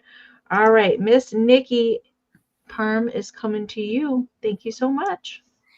All right, $8 choice, Amy. $8 choice. It's going to be choice on, and I believe these are from the 1920s. Tina got these from an estate the other week. So they're choice on these child hangers. These make great wall hangings. There's tons of different crafty things you can do with them. You could actually use them again. What's fun is that if you hang some garments on it and you have the right style piece, you can still see the fun graphics. And two of them are hand painted. One of them has a little applied, I think a little applied graphic to it. So I love the wear on this. The patina is good. Most of the time when you find these, all of the design is missing. So these are usually from the 1920s, these wooden hangers. There's your front, there's the back, and this one measures about 12 inches, about 12 inches, and it has tons of its original paint left on it. There is some wear. So this will be your first one, and this one's going to be, we're just going to call this one pink, and I'll show you why in a minute. So this one is going to be pink, $8. These hangers used to see pretty often. I don't see them often anymore.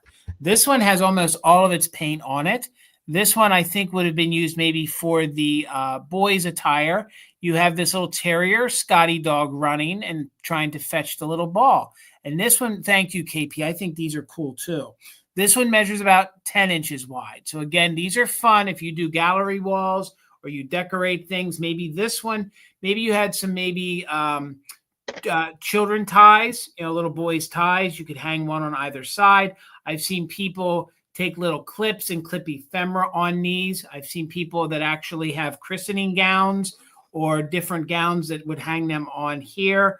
Or I've seen people just literally hang these on the wall and use them as a decor. So here you can see this one is like brand new. This one doesn't have a lot of paint wear whatsoever.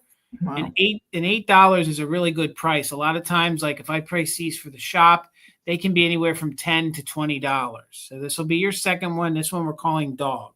This next one's going to be light pink. And this is one of the most pinup style babies I have ever seen in my life. And I believe this is like a little applied sticker. Look at her with her makeup on. She's all done up. Mama, she must have gotten into Mama's makeup. She is so sassy there. I think she's got her like teething ring in her hand and she's just kind of hanging over like, hey, like how fun is that? And that is, I believe, an applied graphic, not hand painted. So this one is really definite side eye on this one. So this one measures about 12 across. Truth be told, a lot of these children hangers I've sold through the store, I've never seen this one before. So this one is really, really fun. I know, Joe. When it comes to these, you do see the dog, you see the face that I showed before. This one I have never seen before. So like if you do a gallery wall, maybe with pinup things or cheeky style things, I think this would be a real fun addition. Kind of what I think when I see this one is, you don't see the wings, but I kind of want to imagine this is maybe a cherub or a cupid, and how fun would this be if you work this into your Valentine's Day display? So again, this one we're going to call light pink. They are, Joe. These are getting so hard to find because I think what happens is once the estate liquidators, some folks, they just get rid of them. They throw these out or they get so ruined and not taken care of that they just get discarded. And these were not meant to be around. These were meant to be used while the child was young and then gotten rid of. So again, look at the graphic. Again, if you collect, little maybe penny dolls, maybe you collect little, maybe Nancy Ann Storybook dolls. That would be a great little thing to pair with it. And in my reel, I just kind of popped it in there. That's what folks do. So Gail, thank you. I see your 8. Cindy Lou, I see 8. So we're looking for 9 or more. Gail's the first one in at 8. This one we're going to call light pink just because it's a lighter pink. 12 inches wide, light pink. One more time, real fast. Thank you, Cindy Lou. I see you at 10. This one is dog.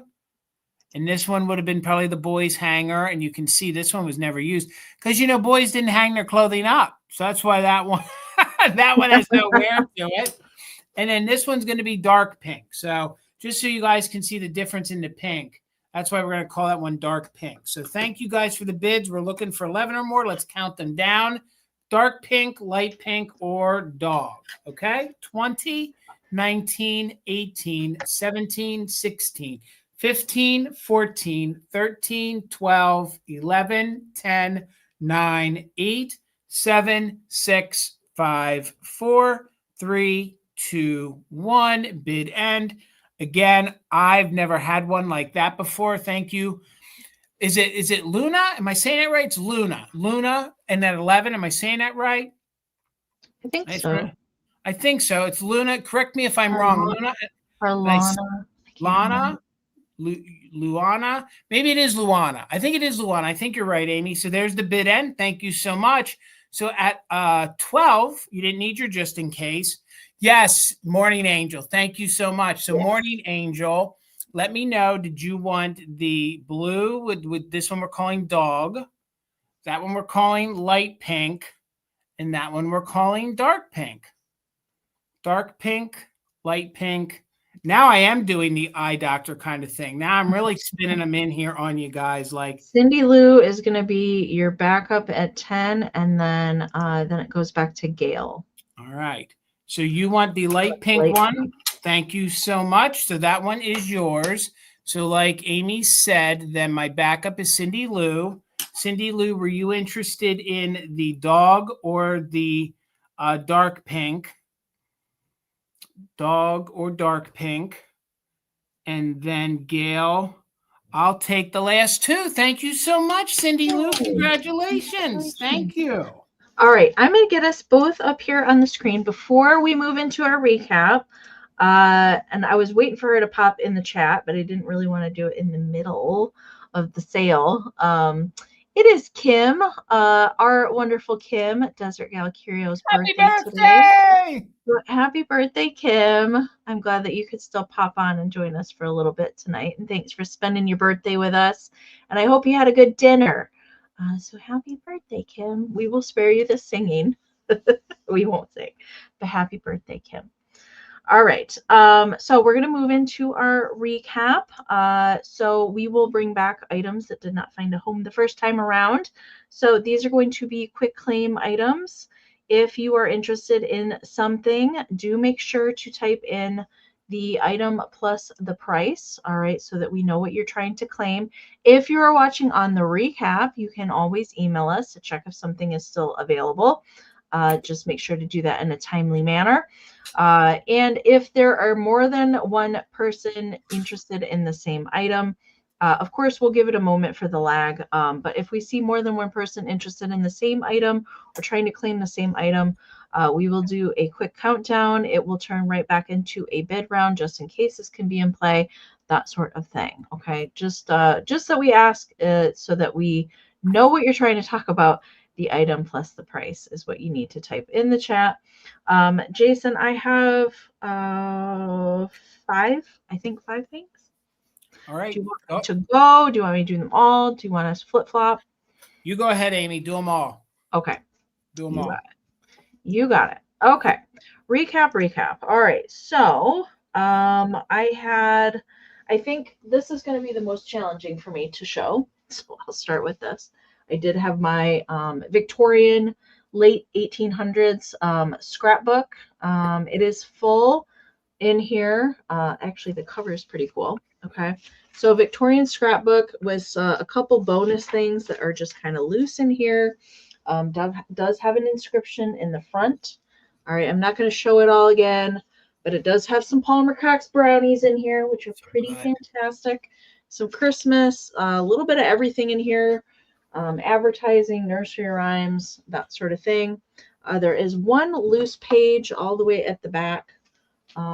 There's the Christmas piece, but just cool. Very cool ephemera in here for it. So the scrapbook was $30. So you can put book 30 book 30 if you want to claim the Victorian scrapbook.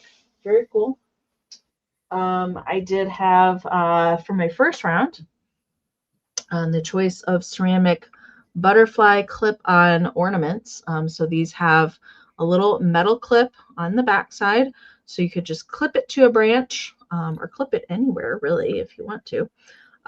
Pink butterfly. Dana Haynes, I see you for the book. Thank you very much. I'm going to write that down. 30. Dana Haynes, you got it. Thank you so much. All right, so the clip-on butterfly, no chips, no damage to it, does have applied glitter on the wings. Just a little bit of crazing made by Lee Ward's Japan. All right, this was 14. You can type in butterfly 14. It is a decent size as well. Butterfly 14 on that. Then I had I had both of my metal reflector flower foil bell wreaths. Boy, that's a mouthful. I had both of these. These are, what were these again? 8.5 inches in diameter. 8.5 inches in diameter for both of them. Both are in the same condition. Pink plastic bell in the center. No missing reflectors. Really nice condition on both of those. If you want to claim one of those, you can do Wreath 30. Wreath 30, I have 2 available for those, and they are pretty much identical as far as condition goes. Wreath 30. And then I did have my, from my Nancy Ann's, from my little Nancy Ann's here, I had Miss Little Gone a Milking. She is good condition, has her original box, a little pamphlet. It just is missing the little label on her box. She was 18. You can type in doll 18. Doll 18 for the Nancy Ann. Little Miss Gone a Milking, if you would like her. And my last thing was the Teal Lady Planter that I just showed moments ago, made by Wales, Japan. She just does have a little paint wear and a little discoloration inside of the planter, manufacturing flaw on the side. She was 24. Planter 24, if you would like to claim her, Planter 24. And that was everything for me. Thank you guys so much. All right. I had 3 of my flocked kitschy ornaments from the 60s. I believe they're 60s left over. So they're all in very good condition. You got Sandy Spiff in for your doll, Amy. All right, Sandy, you got it. Thank you so much. All right. So if anybody's interested, I had the Lion one remaining. He has his tag, you know, the little coated string that hangs. They each measure 4 inches tall. So if anybody is interested in him, it would be Lion 15, and these are all made in Japan. Trust me, these are a little harder to find when it comes to kitsch ornaments. So if you do a non-traditional Christmas, even if you want to leave them out all year long, you could, but they are Christmas ornaments. So that is Lion 15. All right, Nicole got you for him. This is then Mouse 15. Mouse 15. Look how fun that is with his tail. He has his little Christmas hat. So this one would be Mouse 15. Very clean. No condition issue. They're like brand new. So that's Mouse 15. And then this one is going to be Tiger. This is your little tiger here. He even has the little string. I'm sorry. He has the little bow tie, which is the little rope style, but then he's missing the little string, but he still has his little original metal hook to hold in. So if anybody is interested, this little guy here, he would be your Tiger 15. Tiger 15. Nicole, let me write you down here for the lion before I miss or forget. So I got you for that one. I think it is too, Karen. Thank you. So let me sit the lion over there. We'll put these on the other side. Oh, I got you, Richard. I got you, Richard, for the mouse. Thank you so much. So the mouse is yours, Richard. Thank you. Is Parmesan being a naughty boy? No, he's finally made an appearance. That's all. Gotcha. Gotcha, Richard, for the mouse. And then one more time, just because he's all by himself, I still had the tiger remaining, and the tiger would be 15 as well. So tiger 15. Then I had tiger 15, and I had from my ceramics round, I had the 2 left-in choir boys. They're in very good condition with no chips or cracks. They are 16. So if you're interested in them, you can just put choir 16. They measure 4 inches tall. I do believe that there is a third one to the set, but I do think these 2 by themselves look really cute. So choir 16. You can see where the left-in sticker kind of remnants of it. So choir 16. And then from my plate round, this one is made by Hallmark. So it does say Hallmark there. This one is going to be pumpkin 12. At one time, I guess they were 35 cents, but this is probably from the early 1970s. Very fall looking. So this one is going to be pumpkin 12. These were supposed to be just plates that you would use for a year or 2 and then discard. They're made of the thicker like cardboard that they make the candy containers out of. Usually these were made in Germany. And this one is going to be fairy tale. I think this one's really unique. I've never seen this one before. This one is fairy tale. I'm trying to see where it's stamped. This one's definitely German as well. So this one's fairy tale, and that one would be 12 as well. And you have Hansel and Gretel there. Some of the other ones you have, oh goodness, you have Snow White, Seven Dwarfs, Cinderella, some of those other ones. So this one is going to be fairy tale 12. And that was it for me. Thank you guys so much. Okay. Parmesan's in my bathroom trying to knock things off the sink currently. Oh my. That's what he's doing. Bad boy. He's cute. Bad boy. All right. Again, if you're watching on the replay, you can always check with us, email us, and check if something is available. Thank you all so very much. This concludes our sale portion of Fantastic Finds. As a reminder, do make sure and email us your information if you have not done that yet this evening, or maybe it's been a while since you've purchased from us. It's always good to just send the information to us again, so it's easier for us to find it when we do our invoicing. I'm going to be doing invoicing tomorrow, so I will email you when your invoices went out there. So just make sure and look for that. And Jason's also doing his tomorrow. All right. Yep. And because we've got the Midwest Holiday Show this weekend, we got the Midwest Holiday Antique Show coming up this Sunday. Jason and Tina are going to be set up at the show, and I'm going to be at the show. And lots of other people are going to be at the show this weekend. So come on over and say hi. It's going to be a good time.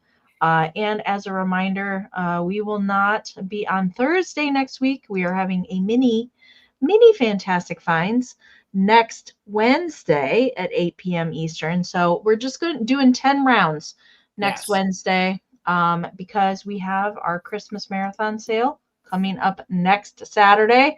And those broadcasts are up there already. So if you want to set reminders for Wednesday and Saturday next week, they're already up there. So you can send a reminder notification if it works. Sometimes they don't. Amie, just 2 quick things for me. One, yes. Tina will not be having a whatnot sale this week because we will be on the road out to Canfield. And please, if you can, I have to ship your stuff by Wednesday afternoon. So I know Amie has a time frame as well. I'm going to be shipping mine on Thursday because I'm going to be gone all day Wednesday. So Thursday it will be for me. And so, yeah, Wednesday afternoon's the last time I can get out. And I think our post office is a weird one now. It closes at 4.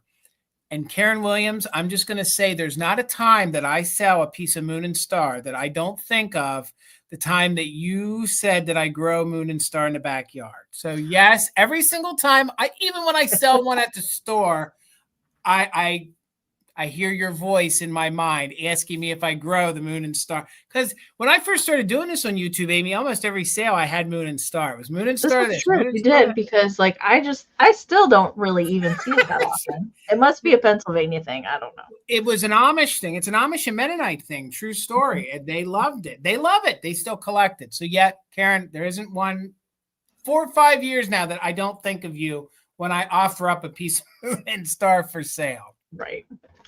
Okay, I am going to get my screen switched around. But before I do that, happy birthday again to Kim. Thanks, Kim. Happy birthday, Kim. For all that you do, always. Thank you, Yes. thank you. And a big thank you to Karen G for doing our bid ending, and to Kim for helping out in the chat when she popped in there this evening, and to Gavin as well. So we're going to move into our community share, and I did speak about this earlier, that I have some special Halloween photos to share from the boys at Countryside Antique Mall. I did get to see them this weekend. Pretty much all weekend I got to see them and visit, so that was fun. But I did stop at their store on my way home on Sunday, and Brad forgot to snap some photos to send in of their Halloween, so I took some myself while I was there at the store. So I have several to share tonight, and this required me to get up on a step stool. Oh man! Because these shelves line pretty close to the ceiling in front of their checkout area. So what he told me was that all of the Halloween decorations up here that you're going to see, except for the Annalee Corn Patch Scarecrow, they all acquired this year, which is pretty impressive. Crazy. After we see all the photos, you'll understand what I'm saying. So I started at one end and ended at the other. So I have several photos to go through. So you'll see it all. And it's a really good mixture of all sorts of different things. Some things in here I've never seen before. So this is the first end that we're starting at. I do really like that giant Annalee Scarecrow. He's pretty cool. Hanging on the corn patch. He's large. He's like, when I was standing up there, he's probably a couple feet. He's a couple feet tall. And we can recognize a lot of things in here, the popcorns, the blow molds. I love the treat bags. That Monster Mash record cover, I commented on that when I was up there, that I had never seen that one before. And I love the little paper horns sticking out of the vase. And we'll keep going along. There's another angle to look down. So you can see underneath the shelves, you can see like the tops of the glass showcases and stuff in the store. So it's pretty high up there, all this. And he wanted me to snap some photos because they're going to be switching to Christmas here very shortly. As we go along, that Black Cat die cut up there at the top, and then those little metal stamped pumpkins. I love those decorations. We've got metal horns and that little wizard witch. Who remembers those air fresheners? Yep. Loved those. Yep. And do I have a closer up photo? Yes, I do. Of that, that spooky haunted house is actually one of those like ceramic village pieces that you can stick a light in and light it up. It looks like it's a blow mold, but it's actually one of those ceramic houses. And then we move down, and here's the little cubby hole of goodness. He did say that up at the top of the shelf, that moon piece that has kind of the silhouettes, that's a more contemporary piece. He did pull that down and let me look at it. It's kind of like a resin. I don't know who made it or where it came from, but I still think that it's cool. I love those little skeletons in the trick-or-treat bags. Some really good raspberry pieces in there. And Wendy's in the little cubby hole too, peeking out. Casper's friend Wendy. And then we keep going. There are some more blow molds. Look at that little corn weirdo, Jason. That made me think of you. God, I love that. Now, see, that would be a hard piece of Halloween for me to sell. That's got me written all over it. And I like the little candy corn tree sticking in the background. They got all this year. Isn't this amazing that they got all this? And then those little pumpkin face dishes that are kind of toward the bottom, those are hobbyist pieces. Somebody painted those and made them in ceramics class. He was telling me all about these while I was standing up there taking pictures. So I might forget something since there was no notes to go along with the photos because I took them myself. So I'm just trying to remember everything that he told me. And I love that little in the center there, between the bottle brush trees, the little Clark bar owls, always a wise buy, little advertising piece. So cute. Oh, I took a close-up of it. There we go. That. It's very cool. And then Jason, I was curious if you've ever seen this Purple Witch blow mold before, because I had not. It was a new Nope. one to me. Never. And I'll show a close up of it in a second, but I'd never seen that. So he got that down for me. Here's a close up of it. It's flat, and it's made by Noma. Okay. So like the bubble lights, okay, right. like Noma, and it's from 1989. I was going to say, it reminds me of that 90s era when they were making the flatter to go in the windows. Yep. And like I think up at the top where it has that little hole is where like a suction cup would be, like Blinky the pumpkin would go That's what I was just in saying, a window. like the Blinkies. But I've never seen that blow mold. Never seen it before. That's so kitschy. And here's the last photo. Here's the last photo. It's got the lures, black cat pumpkin, all the little girly candles. So much fun. So yeah, we'll go back through the decorations one more time. This is just impressive that all of this was found this year. Crazy. And guys, Amy's right. When you go in, these are like 10 feet high. Like these are way up there. Like these ceilings are high. Even for me, I had to get on my tippy toes to try to look up and see everything. And I did not take these when the store was open. There was no customers in there when I took these photos. It was right after they closed is when I got up on the step stool to take all these. But they're getting ready to prepare for Christmas open house. So they have their big Christmas holiday open house Thanksgiving weekend. So Black Friday throughout the whole weekend. Mama Pam and I are going, and we're actually going to be helping them out for the whole rest of the day on Black Friday. So I'm excited for that.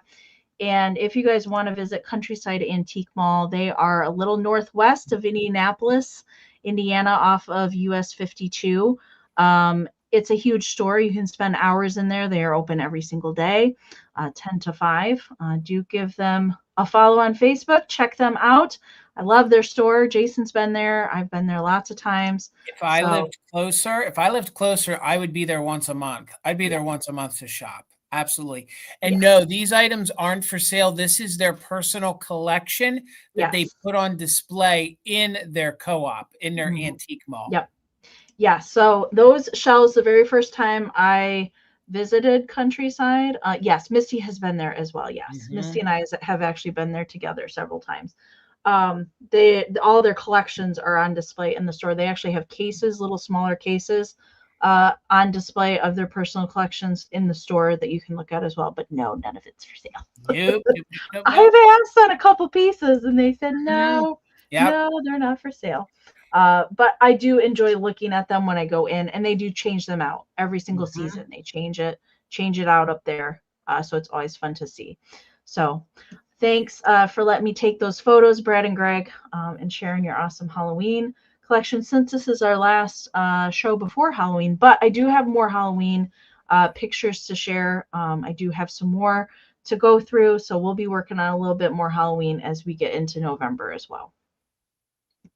All right, you guys, I think we're going to say good night. Thank you all so very much for hanging out with us tonight. We appreciate you.